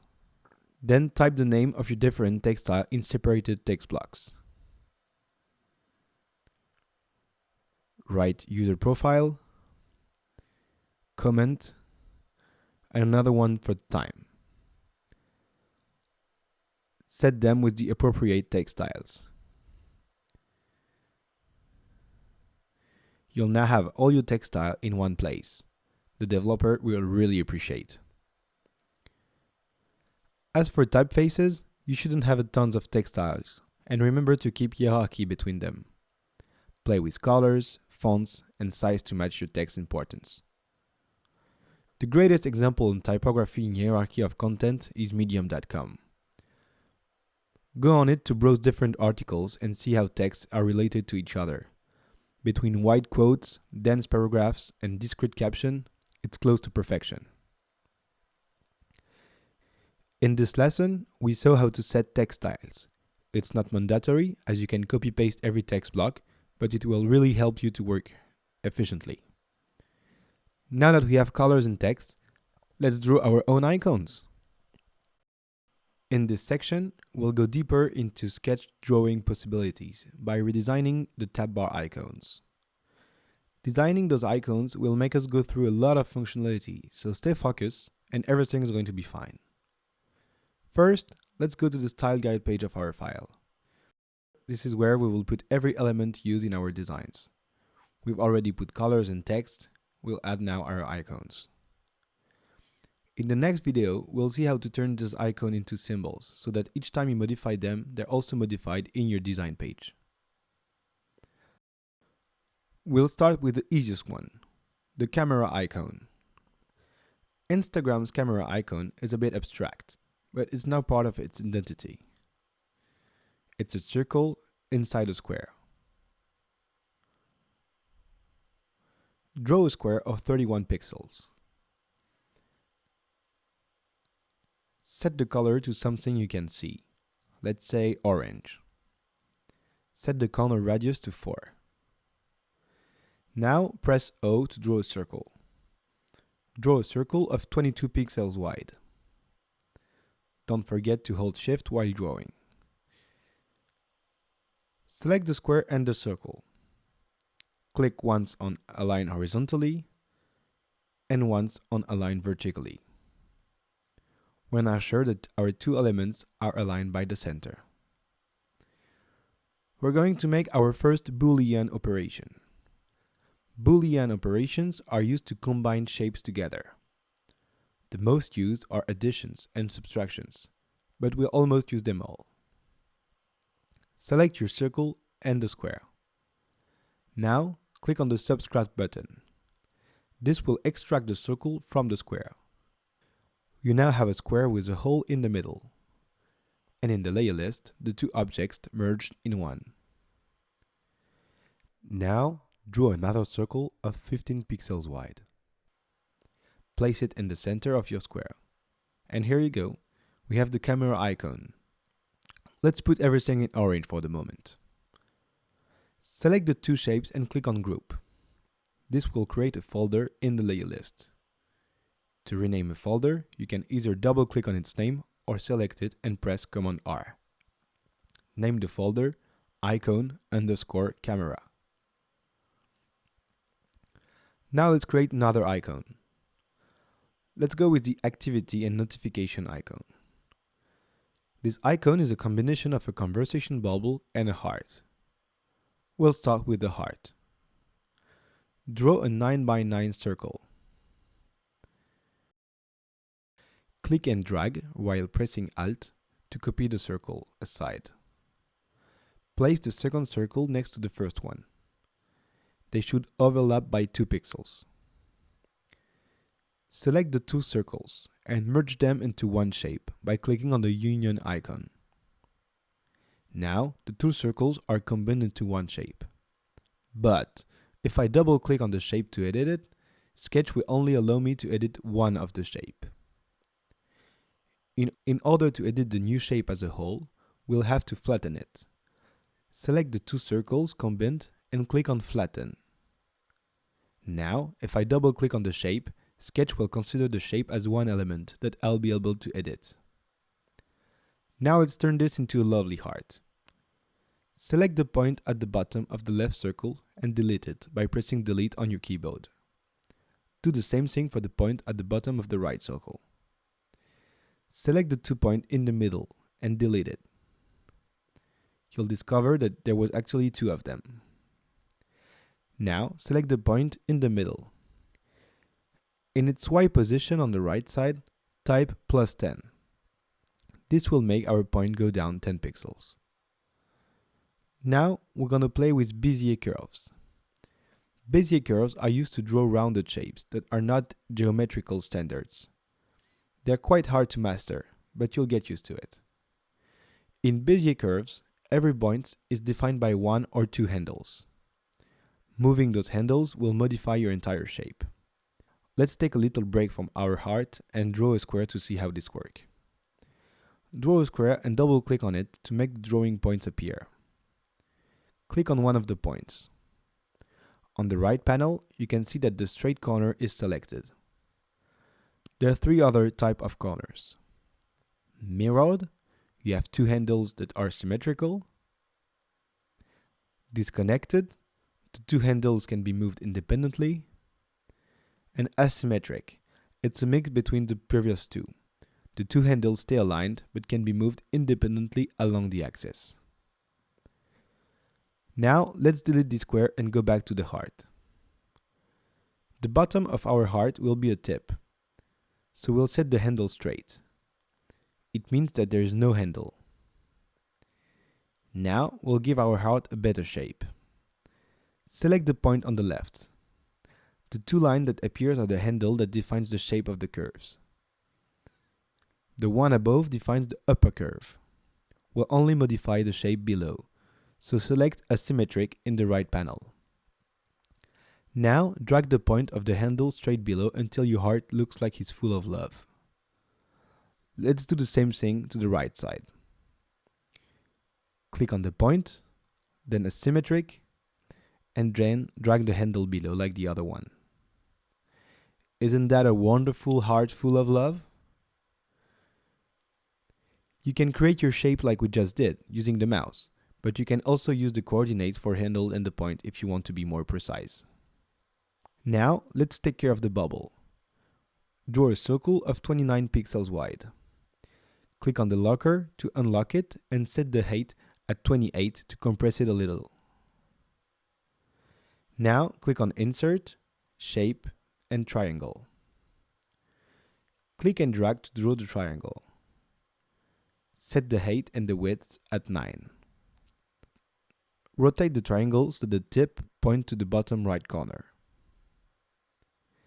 Select the two shapes and merge them into one with the union function. Click on Flatten to turn it into one new shape. Now, place the heart in the middle of the bubble. Select the heart and the bubble and click on Subtract. That's it. Click on the shape in the layer list and name it icon_activity. Now let's do the Profile Icon tab. The profile icon is made out of two modified rectangles. Draw a first rectangle of 25 pixels wide and 11 pixels high. Double-click on the shape to edit it. When you hover the border of the rectangle, you'll see a pen with a little plus. This will allow you to add points on your shape. We want to add a point in the middle of the upper border.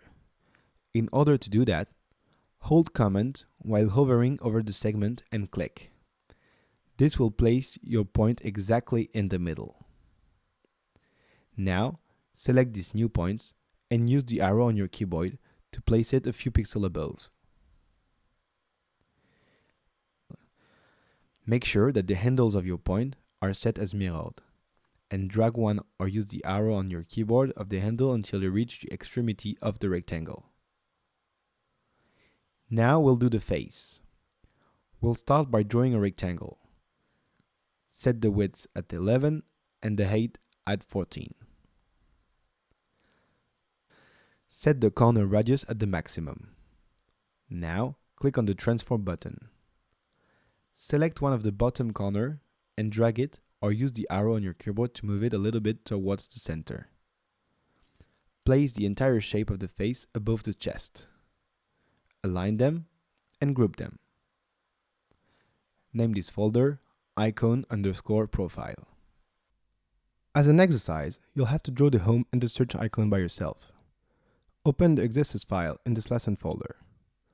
You'll find the icons locked in the background. One good idea will be to start with a square for the home icon and a circle for the search icon, but you can be more creative. Once you're done, copy the two icons into the main file, next to the other icons. If you want to skip this step, take the icons we've already drawn for you in the exercise sketch file. Now that we have all those icons, we'll turn them into symbols in the next lesson. Hi again. In this section, we'll use the symbol feature. As soon as you use an element many times in your app, we recommend you to turn it into a symbol. If you do so, you only have to edit your element once, and every instance of the element in your file will be updated. We also encourage you to manage your symbol on another page. Open the main file and go to page 2. If you did things well, you should have all the icons you drew in the previous lesson. If you don't, open the sketch file in this folder lesson and start from there. In Instagram, the tab bar is on a dark background and all the icons are white, except for the camera tab whose background is always blue. Let's start with the camera. Draw a 75 pixels wide and 50 pixels high rectangle. Set the color to Instagram blue. Place the camera icon in the middle. Align it horizontally with this button and vertically with that one. Now let's take care of the other icons. We'll set 2 statuses for every icons, active and inactive. And we'll start with the active one. Create an artboard and name it active. Draw a 75 pixels wide and 50 pixel high black rectangle.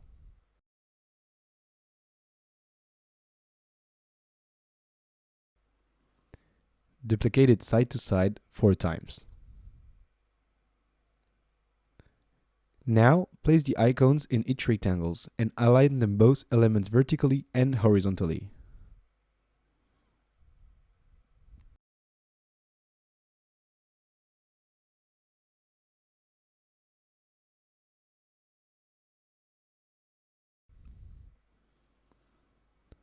Perfect. Let's now create the inactive status. Duplicate the entire artboard and name it inactive. Set all the black background in dark gray with the hex code 25272A. In order to instantly differentiate a tab between active and inactive, we'll put some transparency in the icons when they're inactive. Select all the icons directly in the layer list of the inactive artboard and set the transparency at 60%. Now we'll start playing with symbols. Select the rectangle and the home icon in the active artboard. Click on Create Symbol. This will turn your layers from blue to a light purple group in your layer list. It means that this folder is a symbol, so beware when you edit it. Every instance will be updated. If for some specific reasons you want to detach an element from being a symbol, right-click or control-click on its name and click Detach from Symbol.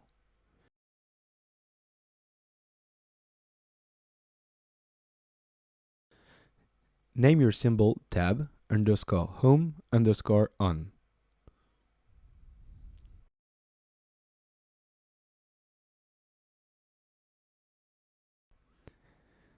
Do the same thing for the search icon and name it tab _ search _ on. The activity tab _ activity _ on, and the profile tab profile on.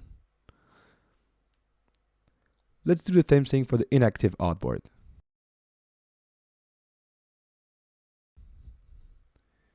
Name each icon following this rule: tab _ the name of the icon _ off.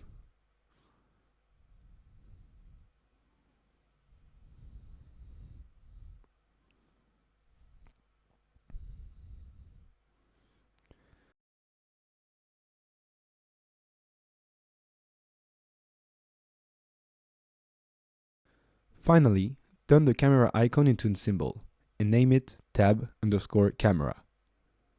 Now that all our symbols are ready, we'll create the tab bar. To make it really clear, we'll create a new artboard. Create a new artboard and rename it tab bar. We could copy the symbol from the canvas, but all our symbols are also now in the symbol library. Click on Insert, Symbols, and select a home symbol either on or off. Do the same thing and place the search next to it.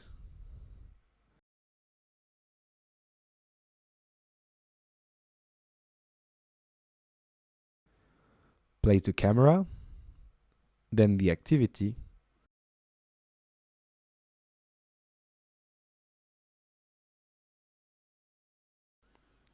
and finally, the Profile tab.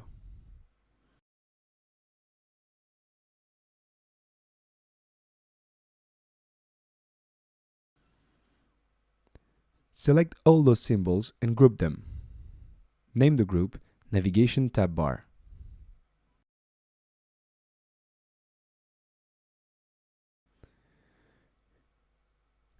Copy the entire group with Command C and let's go back to page 1. Click on the home screen artboard. Paste the group with Command V. Place it at the right position in the artboard and in the layer list.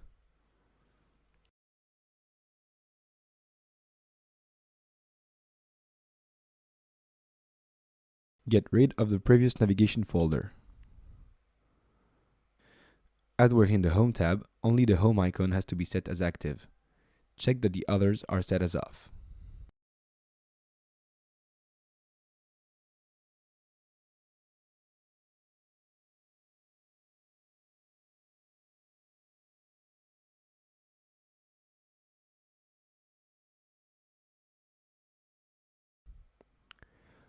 Copy this group and place it in the Explore artboard.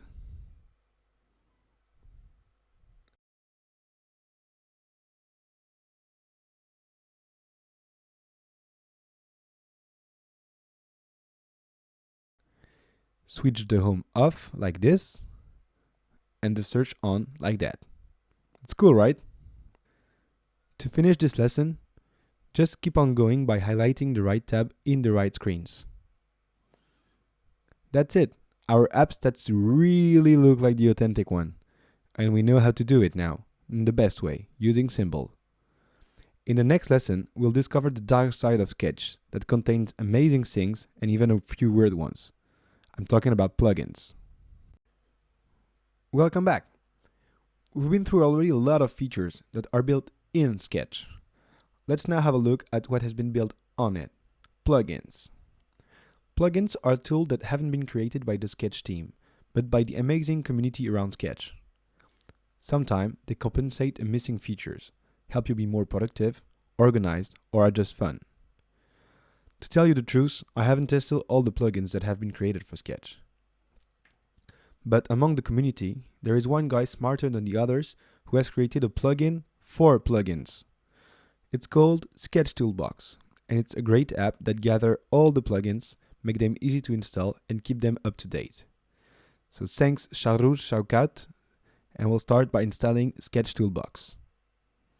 Go to sketchtoolbox.com and download the Sketch Toolbox app beta.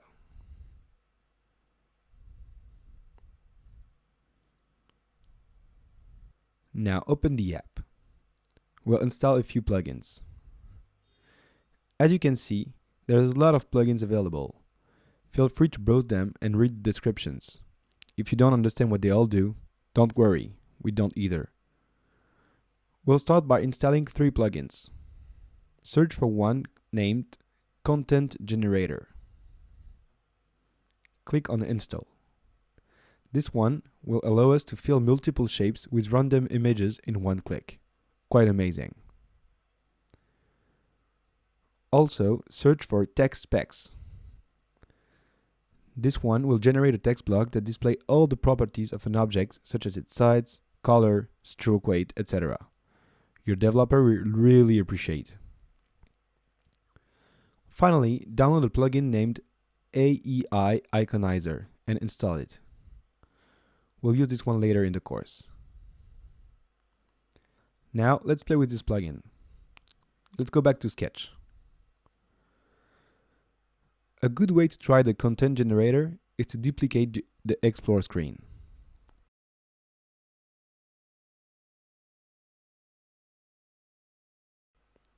Now select all the images. You remember all the time we spent on importing photos in those squares?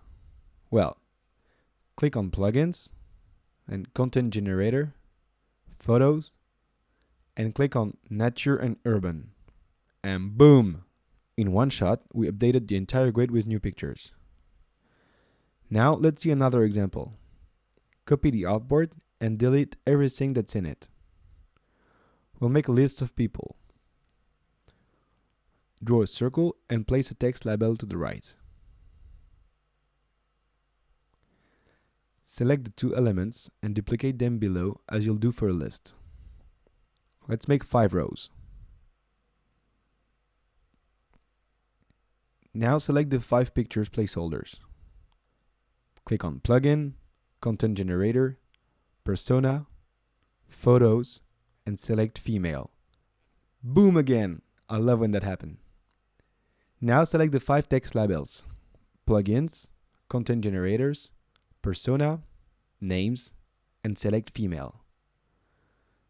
We have now random names of female users. Isn't that very cool? Well, we'll use the other plugins in the upcoming lessons, but if you're feeling like an adventurer, go back to the Sketch Toolbox and install other plugins. In the next lessons, we'll create a style guide and also practice a little bit. Welcome back!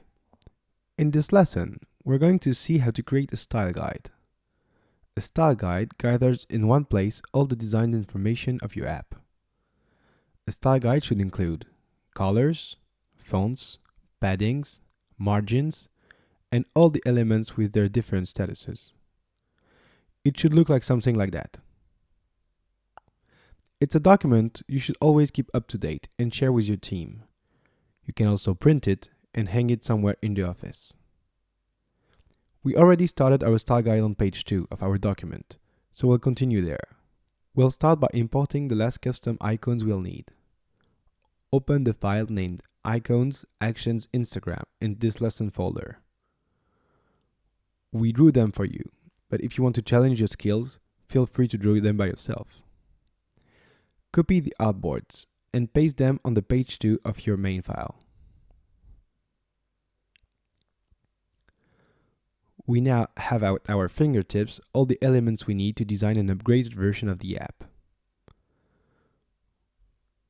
We'll start by the workflow of the camera. Go back to page 1. We'll turn this into this. And let's start with the first screen. Click on the artboard name and set the background color in dark gray. Hex code 333333. To bring a more immersive experience to our user, we'll hide the status bar and all the elements in the navigation bar. We'll also bring 2 new features to our user: the ability to shoot videos and the ability to pick photos directly from his library. For that, we'll create 3 new tabs at the bottom of the artboard. Instead of icons, we'll use text labels. As this screen will be the photo screen, turn the title to Photo. Draw a text layer and write Library in capital.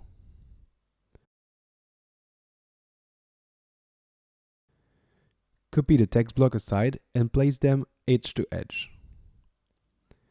Do the same thing with the third text block.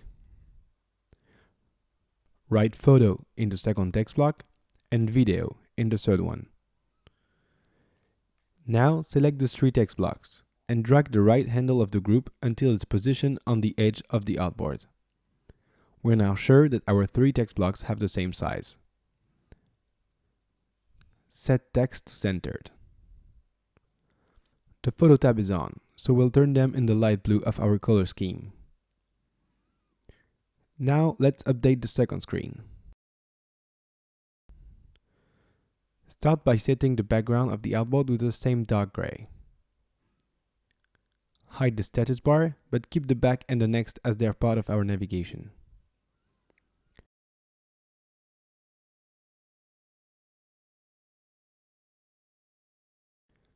Delete the filter swatches. Keep the text, but set their colors to white. We'll create something way more fancy. Go in your style guide to pick the editing tools. Copy them and paste them below the picture. Now, draw a 130 pixel high rectangle. Set the color to black and place it at the bottom of your screen. Place it below the text layer in the layer list. Select the main picture and duplicate it. Resize it so it becomes a 70 by 70 pixel square.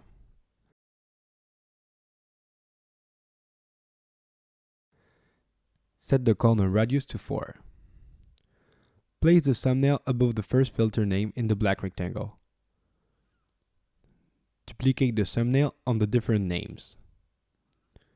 In order to differentiate the different filters, we'll alter the image on the different thumbnails. Select every thumbnails. We'll add a second color. Click on the plus icon in the fill section. Set the new color to a 50% transparent white. Now select only the second thumbnail. Click here and select Soft Light. Select the third thumbnail and select Saturation. For the fourth one, select Color Burn, and so on. In the last screen, we'll just improve the social network selection. Go back to your style guide or the icons element in this lesson folder. Copy the entire social icons group and replace the one we drew previously.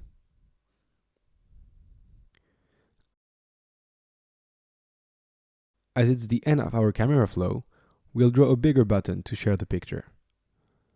Hide the next in the navbar and draw a 55 pixel high rectangle. Set the color to our active blue. And write Share in the center.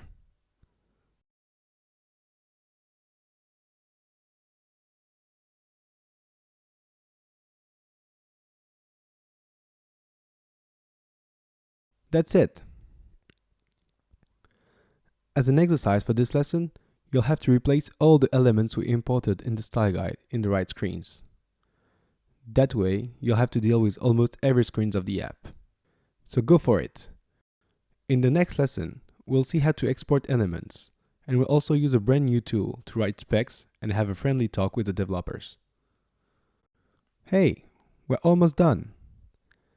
In the first part of the course, we saw how to export artboards so that we can share the different screens of the app we designed. Since then, we've created custom elements, so we'll now see how to export them. Let's start with the easy part. Open your Instagram file or the one in this lessons folder if you want to be sure you're up to date. Go to the page 2, where stands our style guide. Select an element, the home icon for instance. Don't include the dark rectangle in the background. The developer won't need it. Now, click on Make Exportable. The element is now ready to be exported. When you export elements, you should always choose PNG format. It's a very versatile format and it's the only one that keeps transparency. Now let's see something a bit more complicated. Resolution. iOS apps can run on multiple screen sizes. Look at that. This document shows what are the size of all the actual iPhone sizes. Dimensions are in points and in pixels. Let me make a side note here to explain the difference between resolutions and points and pixels. A pixel is the smallest unit of measurement on a screen.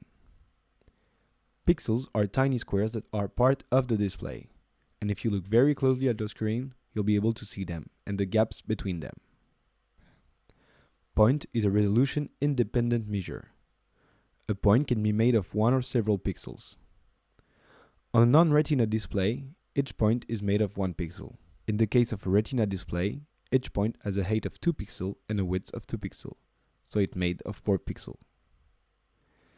So there's the same number of points on a retina and on a non-retina screen, and of the same size, but not the same number of pixels.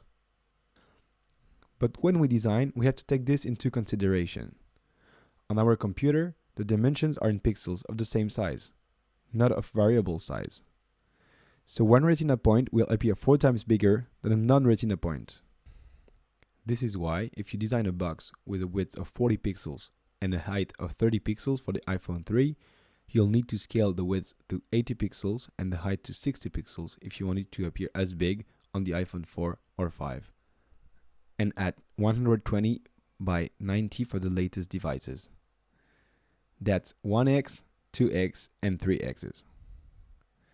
The cool thing you can notice is that even if there are different sizes, all the iPhone except the iPhone 4 have the same ratio. And iPhone 4 won't be used much longer, so we'll not worry about them for now. Designing at 1x as we've been doing will allow us to easily scale our elements up at different resolution when we export them. It's a good habit to keep. If one day you join a big company making apps, there are high chances that all their apps are designed in 1x. Now click on the plus next to the export button. This will create another version of the same icon in another resolution. For iPhone 6 Plus, you need to set the size at 3x. Look how the suffix automatically updates. If you're designing for Android phones, you'll find all the naming convention on this page. Unfortunately, you have to set this for each element as Sketch doesn't offer you these settings when you select another icon. But it doesn't take that long to do, and we don't have that many custom icons. We really recommend you to know how to export elements on your own. But a new app popped out recently, and it's quite impressive. It's called Zeppelin.io. It aims to facilitate the discussion between developers and designers, and it does it really well. Zeppelin generates an online style guide and maintains it up to date, so that everyone works on the same basis. If you work on only one project, it's free. So let's download this app. Click on the Get Started button and create an account.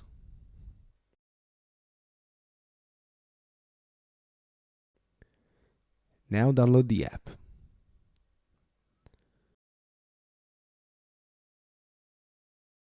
Place it in your Applications folder. Open the app and click on Create First Project. Select iOS and click on Create. Now let's go back to our sketch file. Select the Home Artboard. Click on Plugin, Zeppelin, and Export Artboards. As you see, the shortcut is Command E. Zeppelin pops and click on Import. For your first screen, Zeppelin will ask you in what dimensions you drew our design. Select 1x, as it's now becoming a new standard. Your screen is imported, and it came with a lot of information in its luggages. Let's have a look. We'll start by creating the swatch library. Just click on this icon to add a swatch.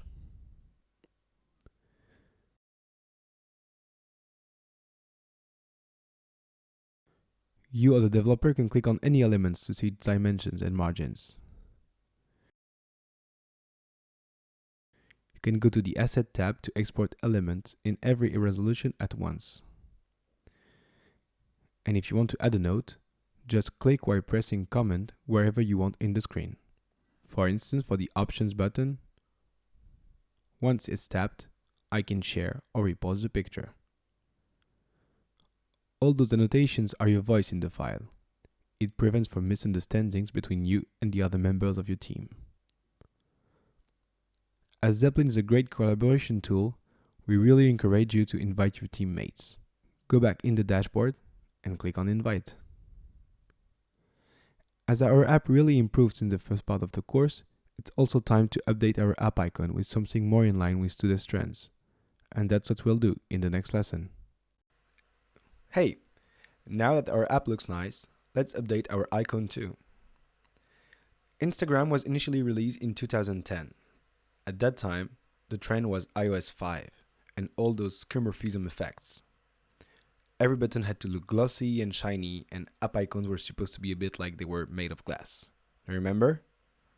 That's the reason why Instagram ended with this icon. Since then, it became a real part of Instagram's identity, so I would be really surprised if they redesign it. But we never know. Let's pretend we're launching Instagram today, and let's make a bit more like what app icons looks like today. We'll turn this into this. Open the file with the first version of our app. You can find it in this lesson folder. We'll create a nice and a bit more complex flat icon for our app. Duplicate the artboard on the right. Change the name of the artboard to App Icon v2. Get rid of both of the text layers. We'll also change the background color to hexacode TBC6A2. Unhide the grid. Create a circle, the size of the middle circle on the grid. Check. It should have a diameter of 544 pixels. Center it. We'll change the color to E8DCC7. Now let's do another circle with a diameter of 424 pixels. Center it as well and change its color to 413F51. Create a third and even smaller circle to present the length of the lens. It's an easy trick. Give it a diameter of 98 pixels. We'll change its color to a semi-transparent white with an opacity of 30%. Now let's group the three circles and rename the group Lens. Place this new group below the grid folder and adjust the position of the smaller circle. Place it here. Make sure it touches the edge of the inner circle. Let's add another simple effect to make the icon a bit nicer. Draw a square the size of the bigger circle, so 544 by 544. Center it and change its color to white with an opacity of 10%.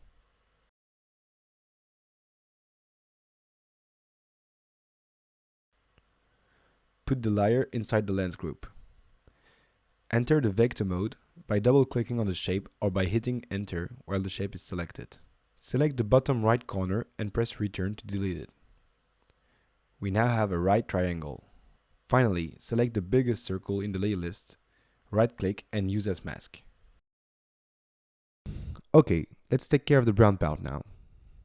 Create a rectangle with a width as big as the side of the icon, so 1024 pixels, and we'll give it the height of the third of the side, so 1024 divided by 3. And we'll round it. Change the color to brown, 935B3B. Place it at the top and make sure it's behind the lens. Next up is the four colors. We'll draw a rectangle with a width of 60 pixels.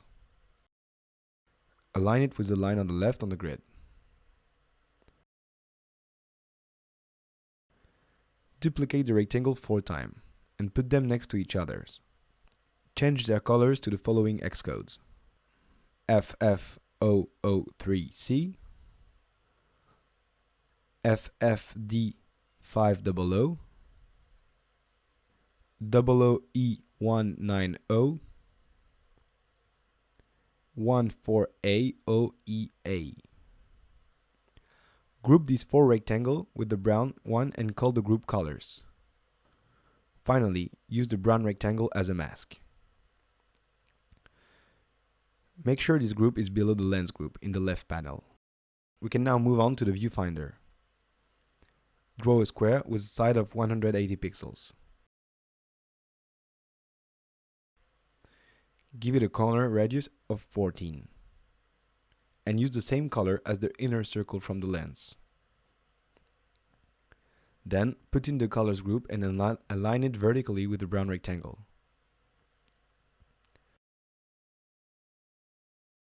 Now check the margin at the top and move it right until it has the same margin at the top and on the left. Create a circle with a diameter of 150 pixels. Change the fill to white with an opacity of 30%. Put it in the colors group and center it with the square we just drew. Change the name of the group to top and group the 4 colors in a group you'll call colors. Draw another circle with a diameter of 40 pixels. Set the color in a 30% transparency white. And place it roughly there. Put it in the top group and group the 3 shapes we just drew in a group called Viewfinder. Finally, we'll add a shadow to the lens. Start by creating a rectangle with the width side of the diameter of the lens, which is 544 pixels.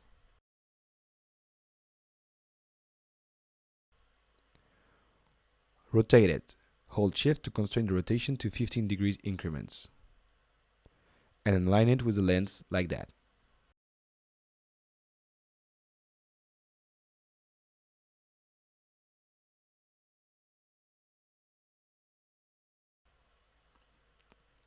We'll use a gradient. Select the gradient field and we'll change the orientation of the gradient by putting this color point here and this one on the opposite side. Change the color at the top to black, opacity 10%, and the one at the bottom to white, opacity 0%. Finally, rename the layer to shadow and place it below the lens group.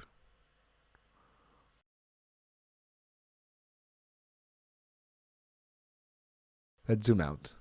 Okay, not bad. As you can see, you can create almost anything using simple basic shapes, transforming them and combining them. If you want to try different things and compare them, just duplicate the artboard with the icon and experiment. For instance, let's see what it would look like if it was embossed. Duplicate the artboard with the icon we just redesigned. In the new artboard, duplicate background and icon edge. Put the duplicated layers in a group and rename it Emboss. Hide the group. Change the color of the original background by adding a semi-transparent black fill with an opacity of 10%. Unhide the Emboss group. And resize the icon edge so it looks like this. Put the shadow in the Emboss group. Easy, right? Okay, so let's rename this artboard. Now that we have a fancy icon, let's export it. First, let's duplicate our icon. Put it on the left and get rid of the icon edge. Why are we doing this? Because you have to upload icons that are squares, not rounded squares. Apple will apply the mask with the rounded corners for you. Now, we'll create a new file with all the icon sizes we'll need. Copy this artboard from the previous file into your new file, and let's use a little bit of plugin magic. Do you remember the plugin AEI Iconizer we downloaded earlier in this course? It's going to be real useful right now. I told you before that Apple requests an incredible amount of icon sizes. Well, select your artboard, click on Plugin, AEI Iconizer, and here they are, all the formats. Now you just have to click on the Export button and you'll have all your icons. That's it. We now have an icon that even the design team behind Instagram might be jealous of. Okay, now your turn to experiment. Recreate the 3 variations. And also, try to work on 1 or 2 ideas of your own. It can be small adjustments, element sizes, or colors, or entire design. We'd love to see what you come with. In the next video, we'll create App Store screenshot as classy as our icon. Hey, we're almost done! Now that we've finished the design of our app, let's show it to the world properly. Before downloading your app, a potential user will have to deal with different marketing elements. The name of your app, the caption, the icon, the description, potential reviews, and the screenshots. Initially, they were just created to display a few screenshots of the app, so you'd have an idea of what the app looks like. But with so many apps on the store, people started to use the screen as powerful marketing tools. It became a place to explain what your app does. You can display great caption with a lot of impact, show how to use the app, show how great your designer is by using fancy effects, and so on. We've dropped a few examples in this lesson folder. But to build an impactful message, you have to put yourself in your user's shoes. And the good point is that we already did that with our user stories. Instead of just showing a screenshot of the app, we'll embed the screenshot in a device and put a caption above it to tell what the app is for. Something like that. We have a few user stories to tell, but we'll pick the 5 principles. And they are our 5 tabs, remember? In this lesson folder, you'll find the screens of each tab. We could design the App Store screenshot from scratch, but once again, the Sketch community got our back. @Mengto created a really great file that helps you to create cool screenshots in a few minutes. Thanks to him. Open the App Store screenshot generator file in this lesson folder. On top, there is a tutorial on how to use this file, but let's go through it together. In this file, everything is linked together, so you have to work carefully in order to make it work. First, import each of your screen in the first row of artboards. Let's start with the camera. As for us, it's the core feature of Instagram. Click on the Fill Color tab and replace the image with the camera screenshot. Have a look below. Screenshots have been updated. Do the same thing for the home screenshot, the search, the activity, and finally the profile. Edit the background artboard and set the fill color to the Instagram blue. Look below, it's starting to look good. Now let's edit the captions. Open the user stories file in this lesson folder. The user stories are the pillars of our app. They also tell exactly what the app stands for. To be more impactful, we'll start each caption with a verb. The first one will be, take and share beautiful pictures. Then, see your friend pictures and moments.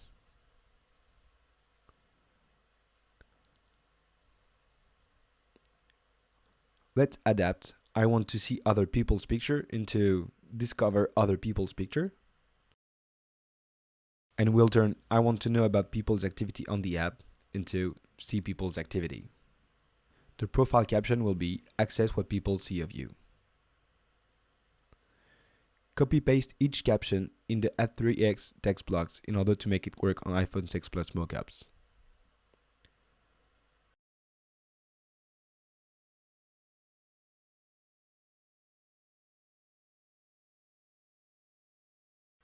Now disable the drop shadow that look a bit old-fashioned.